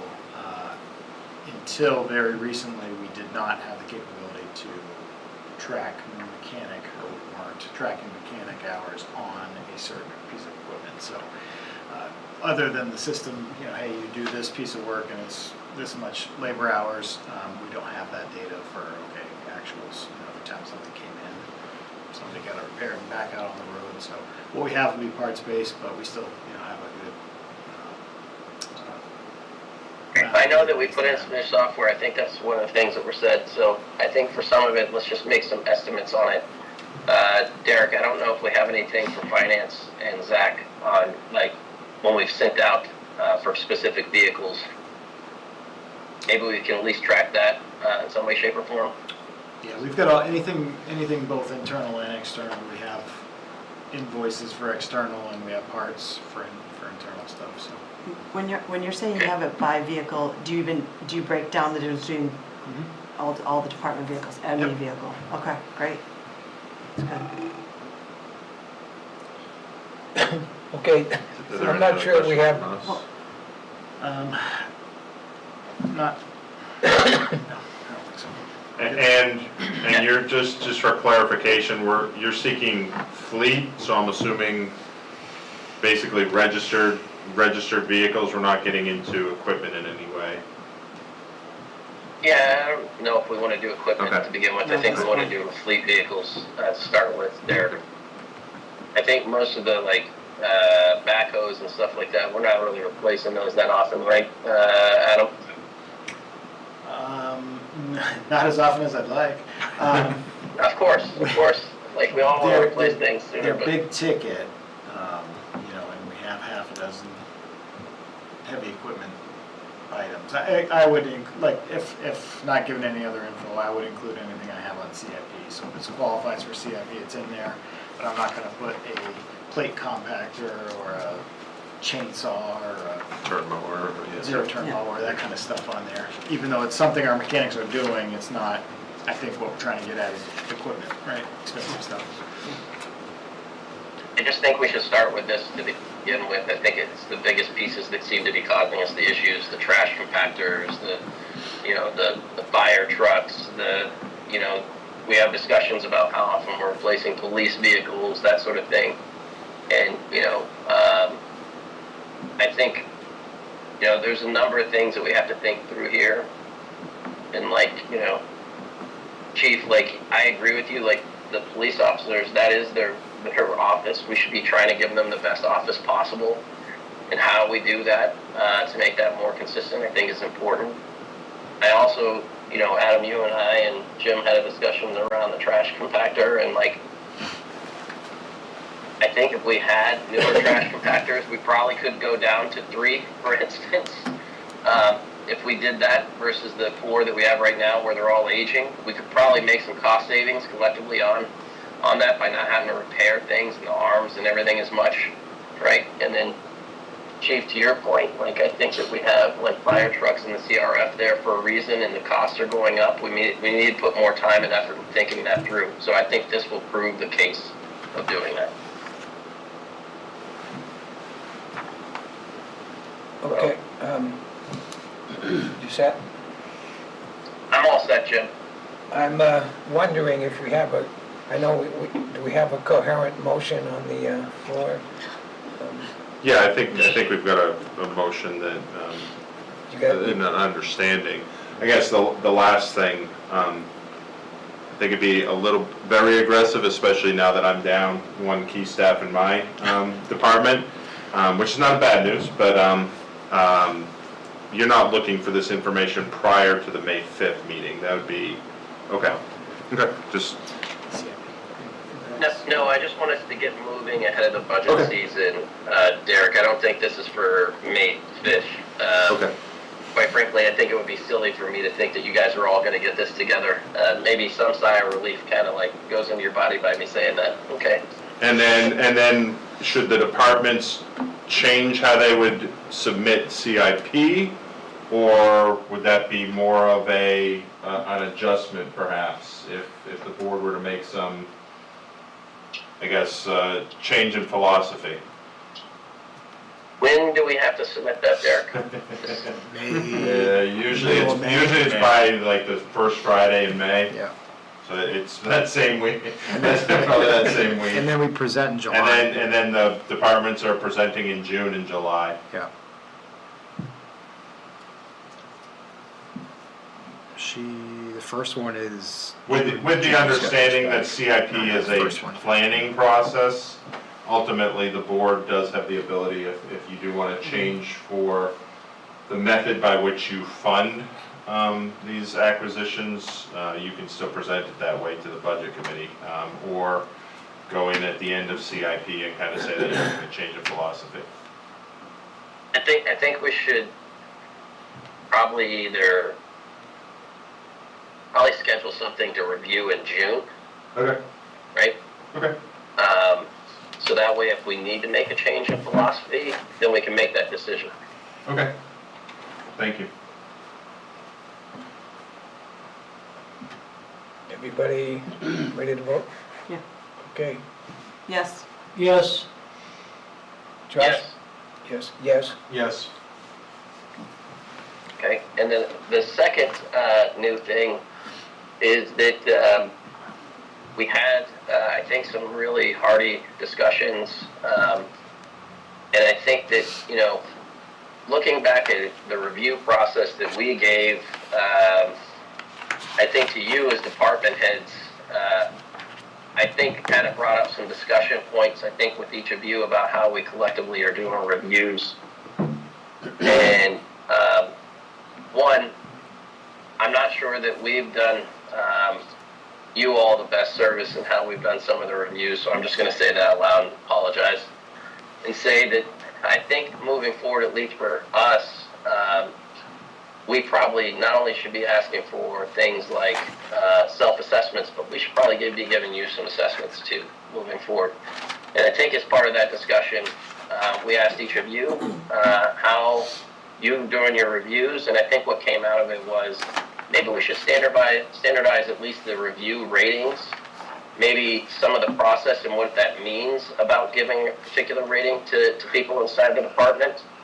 And I think that each of you own your departments on how you define the roles, the responsibilities, and even like lining up those ratings to whether or not people are meeting those particular practices on, what did you call it, the acronym on your side, Ben? I'm sorry, the guidance,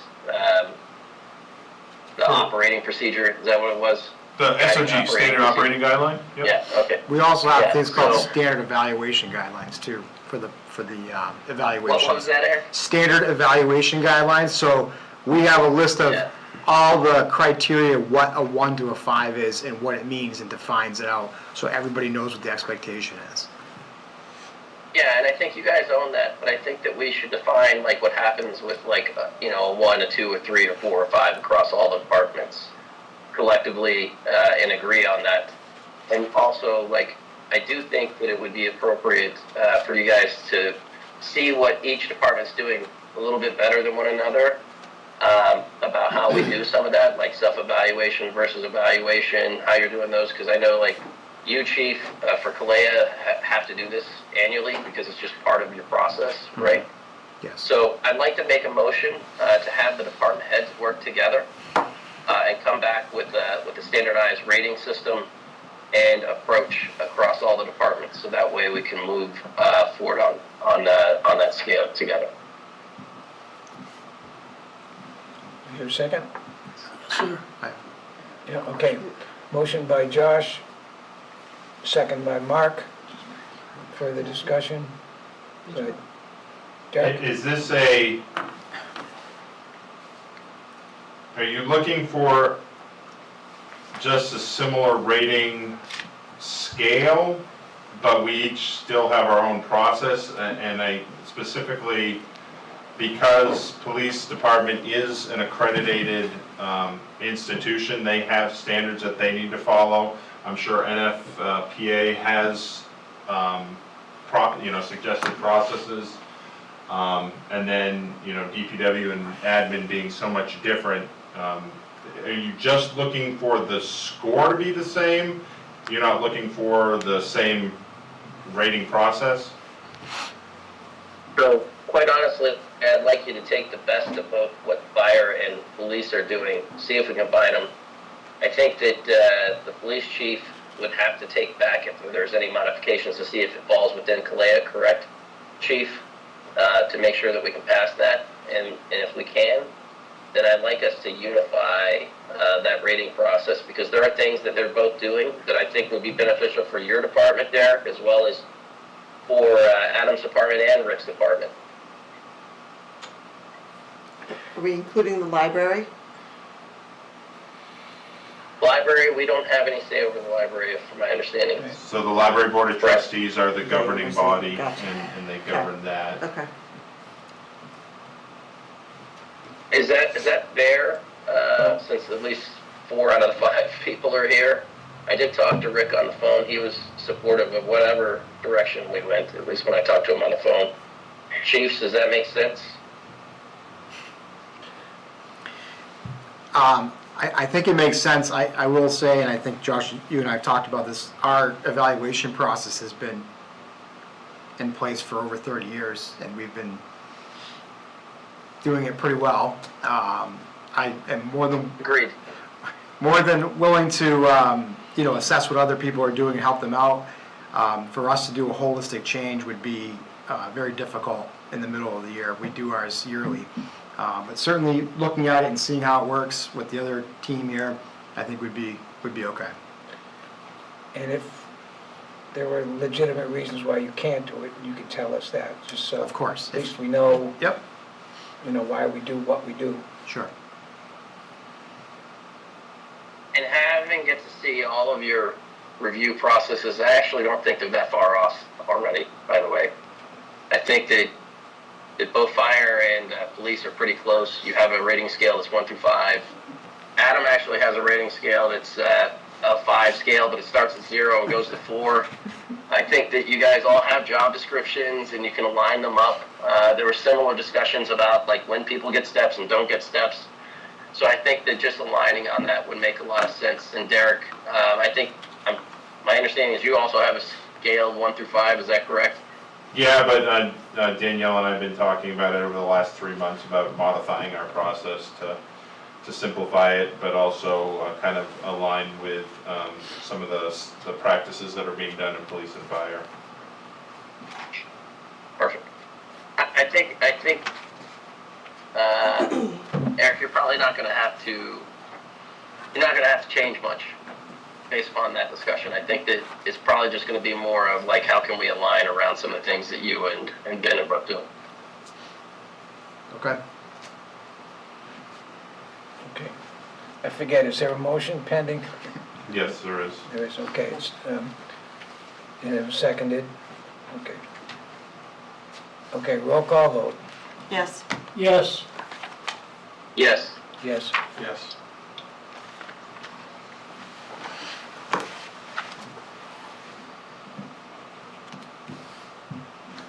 And then I think That's all I have. the next thing you had for new business was your 2026 goal development process. You do actually have that in your meeting packet. Can we Allison? talk about one other thing with regard to the budget committee select board meeting? Yeah. Are department heads gonna be there or involved? No, I talked to the chairman and I don't recall if I ran it by the budget committee chair, but it was not our intention to have the department heads there. Just from my notes at the last budget committee meeting, because I was trying to kind of write down everything that they were bringing up and asking. So obviously leasing vehicles was a big one, but the other big thing was that they wanted more details about why police, fire, and DPW have overtime. Do you remember that? Were you there? Yeah, I Yeah. do remember that, yes. So so that's why I was wondering if they were gonna be there, or if somehow we should be ready to answer that, or if we don't, I'm not sure if they're expecting an answer that day. I mean, we've all kind of talked about it, how it's, filling in for other people when there's training, or there's sicknesses and emergencies. But they seem to, and it's not everyone on the budget committee, but they still seem to be struggling with why you guys all have high overtime lines. So I don't know how we as a select board, or I don't know how we address that to answer their questions better. Does the board want to have something prepared for that meeting, or do you simply, You know, do you I- want information from the department heads so you can better understand it? What are you looking for? What do you guys think? I was gonna say that my view of what that meeting is going to be is where we identify problems, both with, they've got problems with us and we've got problems with them, and see if we can talk about those and maybe fix some of those, and talk about some of those issues like overtime.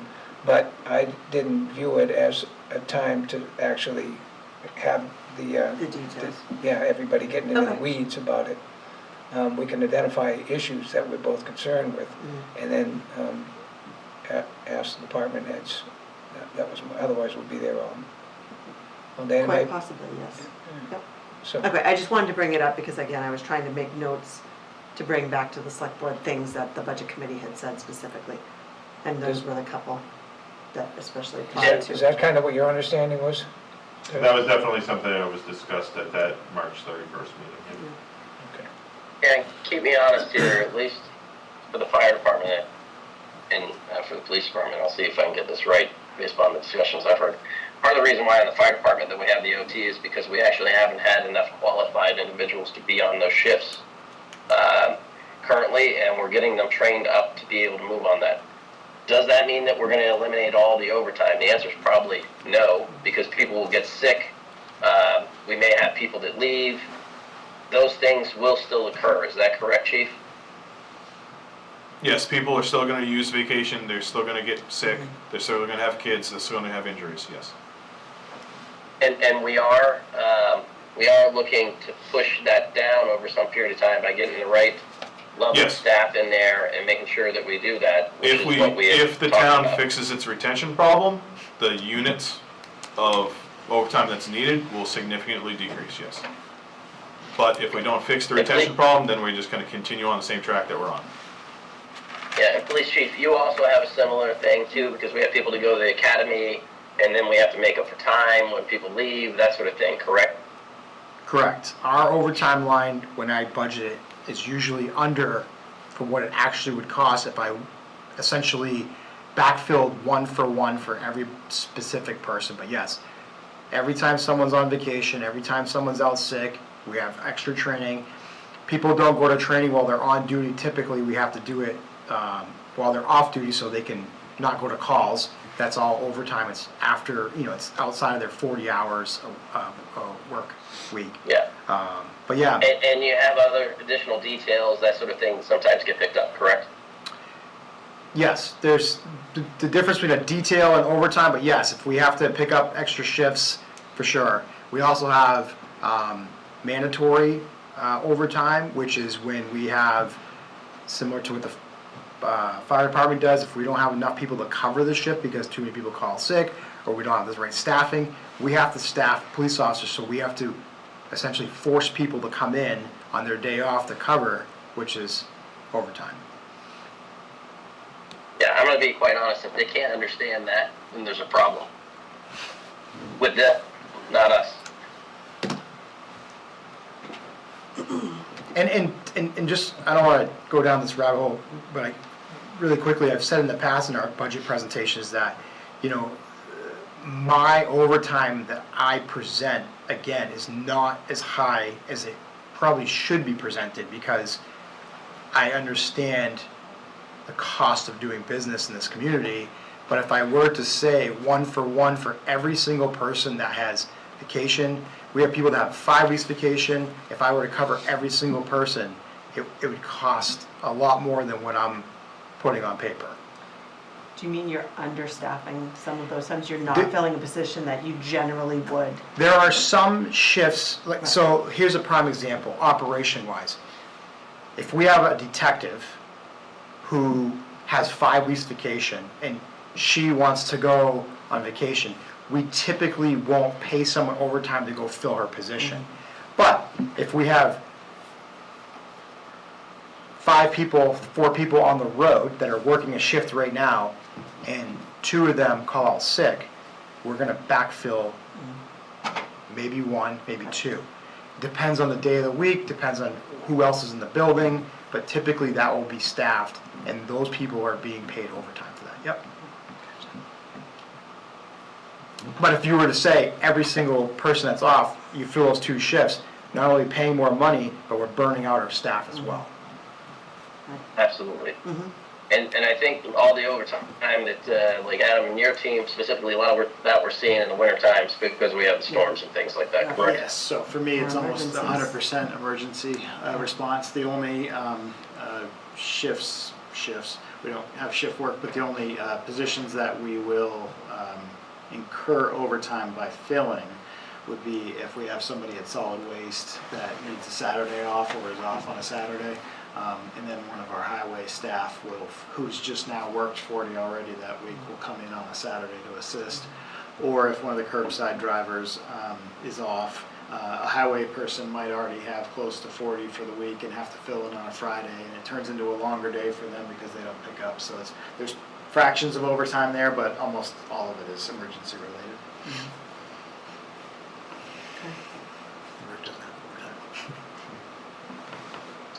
Allison, does that help? Because that's exactly Yeah. where the OT is. Yeah, no, it does. Again, I wasn't sure how we were handling the meeting and how much detail we were getting into, but yeah, I mean, I feel like we've heard these answers before and we're still getting the same questions. I mean, there are some new people to budget committee now, not many. Most of them have been there before, been there, done that. They should kind of get it, but I just want us to be prepared. And I'm going to be meeting with Chairman and Elizabeth Okay. to prepare for that meeting, to kind of set an agenda. I think we've got a meeting next week that we're going to sit down and kind of go through kind of what the topics are going to be, and we can kind of bring up that question to both of them and see. Okay. Yeah, I would say, and hopefully Elizabeth is listening, Derek, I watched that budget committee meeting and I wasn't very happy with some of the comments that were made. I think that the quorum in that meeting needs to be much more contained than what I saw on that call. Quite frankly, if somebody wants to say that we're not doing our job, fantastic. Just understand, they're not in the seat. They have a job on that allocation committee is to basically be doing that, working at the allocation, not making comments about whether or not we're doing our job or not. Okay. While everybody's here, there are some things in your packet with regard to objectives you'd like to see. Has anybody had a chance to look at that? We can put that over for another week if you want, but I had a question. Yeah, I think they're all set, right? So this, Well, no, I had one. oh, One of the objectives is, it's on page 77. And it involves the guy in the middle. Just to be clear, pages 75 through, I don't know if it's 80, or those are the board's goals from 2020. Okay. Yeah. So that was to kind of give you an example of what the board had done in the past. You've gotten away from it over the last couple of years. And again, the department heads that are here tonight don't have the benefit of having those 2020 goals in front of them. But it was kind of to reset the board and see if you wanted to set goals and kind of break those down. Let me try. One of them is work with the police department to create list of needs, wants for police stations renovation. And it got me thinking that in the last few years that I've been here, we do something like look around for land, or we had that the rendering done and all that, and then it just kind of dies. And now I know that's a ton of money we're talking about, and I'm not optimistic about it happening tomorrow or next year or anything. But I'm wondering, are there things that we can do to grease the skids, kind of, in the public, or I know you have needs in the your current building, and maybe we could be doing more to kind of massaging the public that this is something we need and this is why we need it. And we're not just, we wouldn't be coming to you if it wasn't important and necessary. Yeah. So I do owe you still a presentation from our other presentation that we were supposed to have about the land that was supposed to be purchased. The board had asked me to have engaged that contractor, the architect. They still have it, they're ready to go. I've been waiting because obviously we've been dealing with default budgets, so that's still ready to go. But yeah, to the point, I think what we need is, I've been saying this for a while, our big issue is where do we end up, right? Where's home? And that's the land. And I know we've talked about our current location versus a different location, and I think the board, we have to find out where that spot is, and then from there, what do we do? And I think where we've gotten to is we have the design, we have like an understanding of a 30,000 foot. This is what it's going to take to get where the agency needs to be in the next 20 years, right? I think publicly we need to continue to talk about it, because I think to your point is we talk about it, it kind of dies out, it fizzles, and then we kind of get some more traction. We've been talking about this publicly that we need new buildings since 2018, if not before that. I myself have been, as a chief, since 2020. We've been working on this since 2020, since I took over. I think the big thing here is letting the public know that these bigger projects need to happen. They're in CIP. Probably we're not going to be getting $35 million in 1 year. We're going to have to bond it, talk about that bonding process. But also, what's the CIP date on that? I had it for 2030, which doesn't, or 2029, which doesn't line up because I think the school district's bringing in a middle school in that same year. But I think when you don't put it on the CIP, it doesn't get talked about. But I think for us, landing on that, where is home going to be, the land and location, and then from there, building, designing it out. I think we have a pretty basic eggshell of a design of what we need, right? And is it going to be a single story or a double story? And that depends on the land. I just think continuously having the conversation is what needs to be had. And we all know it's not going to happen next year, but it's that planning, it's that talking about, and how do we get there? If we can find the land, I think, my vision is if we can find the land and we can agree on that, and that's what the board wants, that's what the agency needs and wants, at some point we need to put together a committee, I think, that involves people in this community, it involves police, it involves you all, and potentially budget committee people that kind of say, here's the big needs and how do we get to the end goal, and then champion it for the community itself. You think it's too early to create that committee? I don't know, that's a good question, I'm not sure. I don't either. I didn't hear the question, Jim. I said, do you think it's too early to create an ad hoc committee? Maybe that should be one of our goals. Yeah. I think it'd have to be a goal. I think the other thing is if we did create that committee, Jim, we would also have to explore things like financing. Because obviously if people are having trouble with like purchasing a fire truck outright or a garbage truck outright, I think we're going to really need to evaluate what does bonding look like for this town, since we've always bought everything with cash. So I think if we're going to do something like that, it really needs to be a thoughtful, planned out committee to kind of come back with a plan. And maybe to that point, Chief, maybe that would actually create more of the talking than just having it on the CIP, is that we actually get somebody to plan it out. Yeah, the committee doesn't have to necessarily meet every month. They could meet, quarterly or something until things pick up. But I think it's a good idea to have a focus. At least you're going to focus there. I mean, all of us know we're not going to have anything done quickly. And I agree it's going to take some bonding and things. And this town doesn't have much history on bonding, and which is a good thing. But I don't see how else we can do it. And I think to your point, Mr. Chair, I think if in general we get to a point where, okay, we saw the design, we have the land, we just kind of let it fizzle, or it's gonna be 3-4 years before someone brings it up, because people are gonna start moving on to that next thing, and if no one's talking about it, we'll just keep pushing it away, and then eventually, I'll be long gone, you know, be just another resident. And the next person will have to continue that effort. And I think my goal would be to get us to at least a design, a footprint of like where we're gonna be and what it could look like, and then see how far we can go from there. And I think, to me, that's what a committee's good for. Yep. Keep things at least forward. topical, you know, keep it going. Because I think, you know, we've seen it, that's exactly what happens.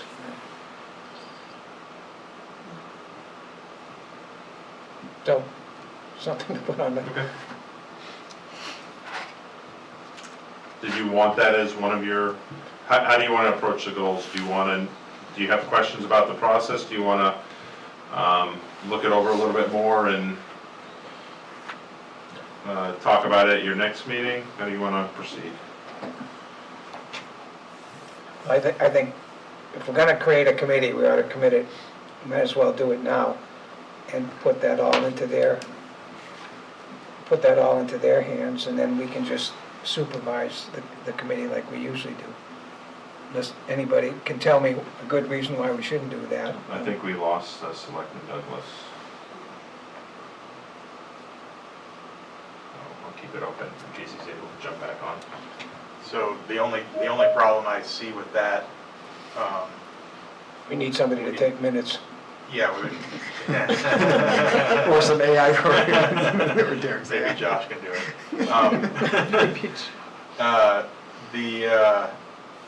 That's one aspect of it, yes, but also identifying who's actually gonna fill that committee.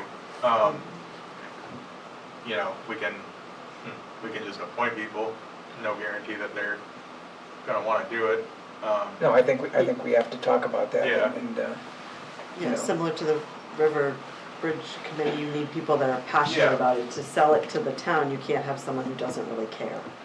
and people who understand land and you know, renderings and the police department, something, you know, the wants and needs of the police department. We can figure that out, so how should we do this? Put that on for a meeting in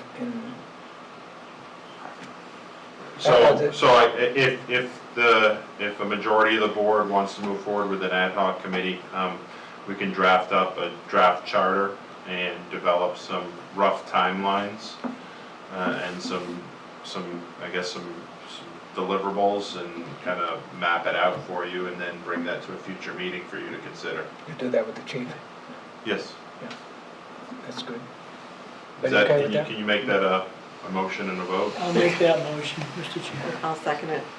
Do we at least wanna pick how many people you would see that? So before you get into that specifics, Yeah. I know that before the fire station got their bond in 2016, they had a committee that looked at all their fire stations, so I would look at a model and see what they did. We'd also look to some other communities, so, Yeah, that sounds and fine. just kind of bring you some different options, and then you can figure out how you want that committee put together.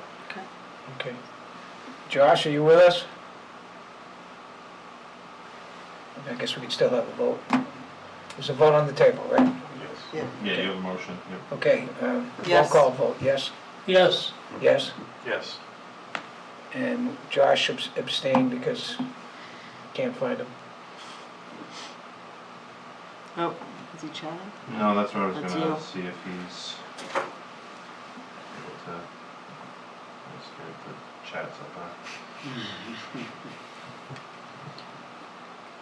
so Derek, another question after when you're ready. Yes.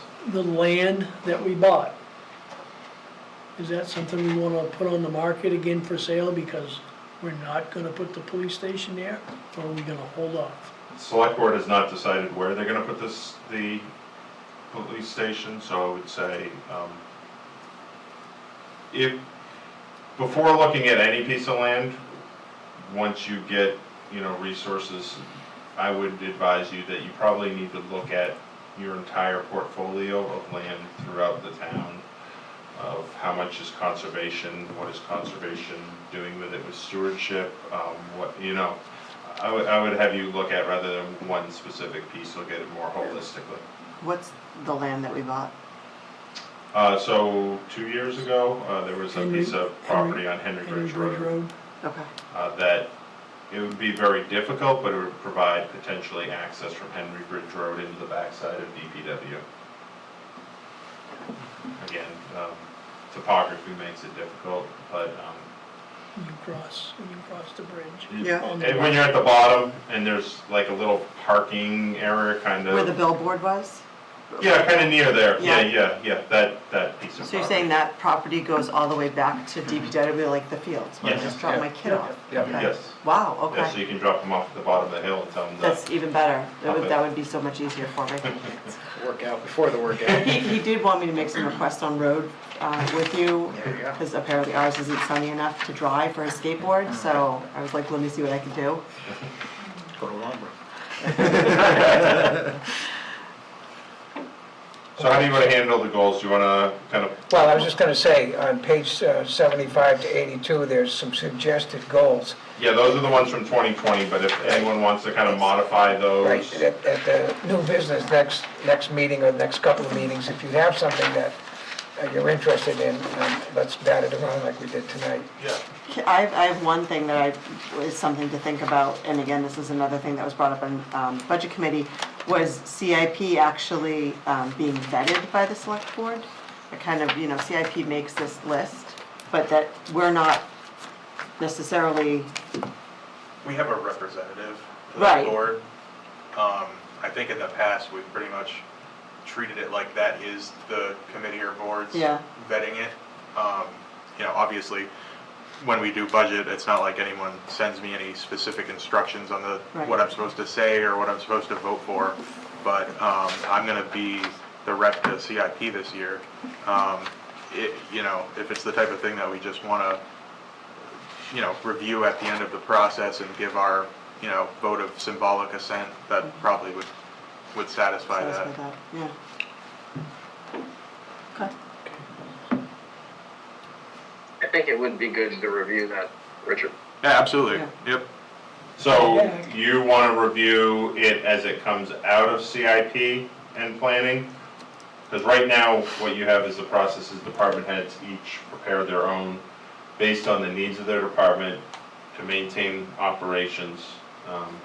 And it does not come to the board for review at that time. It goes to CIP. CIP may move some items, change some, so you're okay with that process, and then after CIP, bring it to you to kind of see where things landed? I think that's So, probably Mary? okay. That Yeah. seems like it makes sense. Yeah, Okay. okay.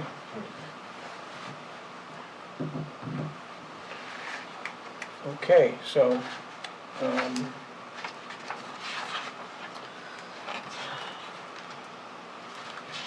I think, is there any reason for the department heads to hang around? No? Okay. Thank you.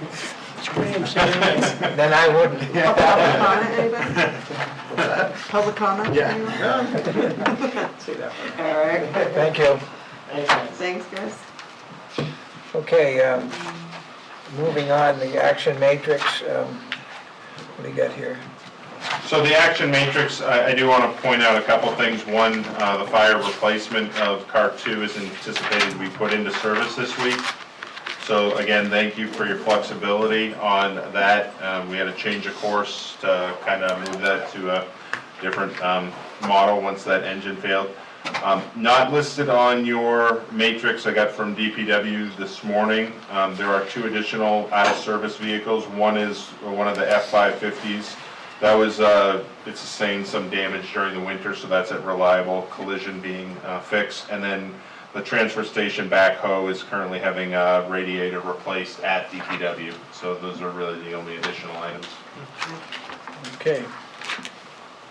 And is there any non-public tonight? I don't have any non-public. I do want to make sure that I catch all members that are present before the end of the meeting, just to double check the signature folder. There were, again, we had one of the proclamations came down with a revision, so I just want to make sure I get everybody's, so. I haven't signed anything yet, so. Yeah, I'll swing in there. Okay. And just for the record, open it to public comment, and there's nobody here, so I will close the public comment. Motion to adjourn. Well, can I ask one question? Go ahead. No. So, please, All come on, Derek said the fine, same okay. thing. You guys, come on, this is only my third meeting. So if you have something you want to talk about, but you're not actually sure it should be public, I don't know how to put this. Maybe it's a sensitive topic in town? Yep. So I'm always available to answer, and can kind of, talk you through that before the meeting. Okay. I think your rules of procedure right now say that if you have, new business that you want to bring up, you bring it to the town administrator or the chairman's, attention. That's what happened. You had 3 items on, that Selectman or Vice Chairman Douglas wanted to bring up, so he met with me and the chairman, so we put those on the agenda. So if you have a question about an item, absolutely reach out to me, Okay. and I'll get details and kind of whether it's, needs to be a non-public item, we see if it You'll figure fits that one of out. the categories. Okay. It is in the back of your, it's in the back of every packet, what non-public section, and the reasons that, the matters that can be considered or acted upon in non-public session. It's always the last 3 pages. There's also an Attorney General's, right-to-know memo. I think it was updated in 2025 that gives us even further guidance, so that's something that, I can look at. Okay, so then, just another, was I out of line to bring up any of those budget committee things? Should I have told you No. first? No, absolutely Okay, not. No. okay, all right. No, things like, Anything that happens in public can be discussed in public.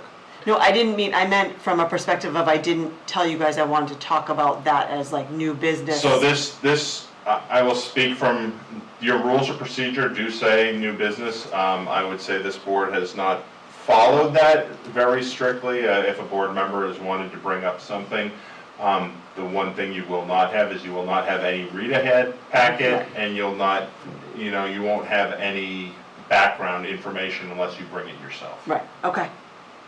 okay. Thanks. So there was a motion Yeah. by I'll Mark. second. Second by Allison. All in favor? No, I'm sorry. Roll Yes. call. Yes. Josh? Yes. Yes. Yes. Okay, thank you, everybody. Thank you, GTV.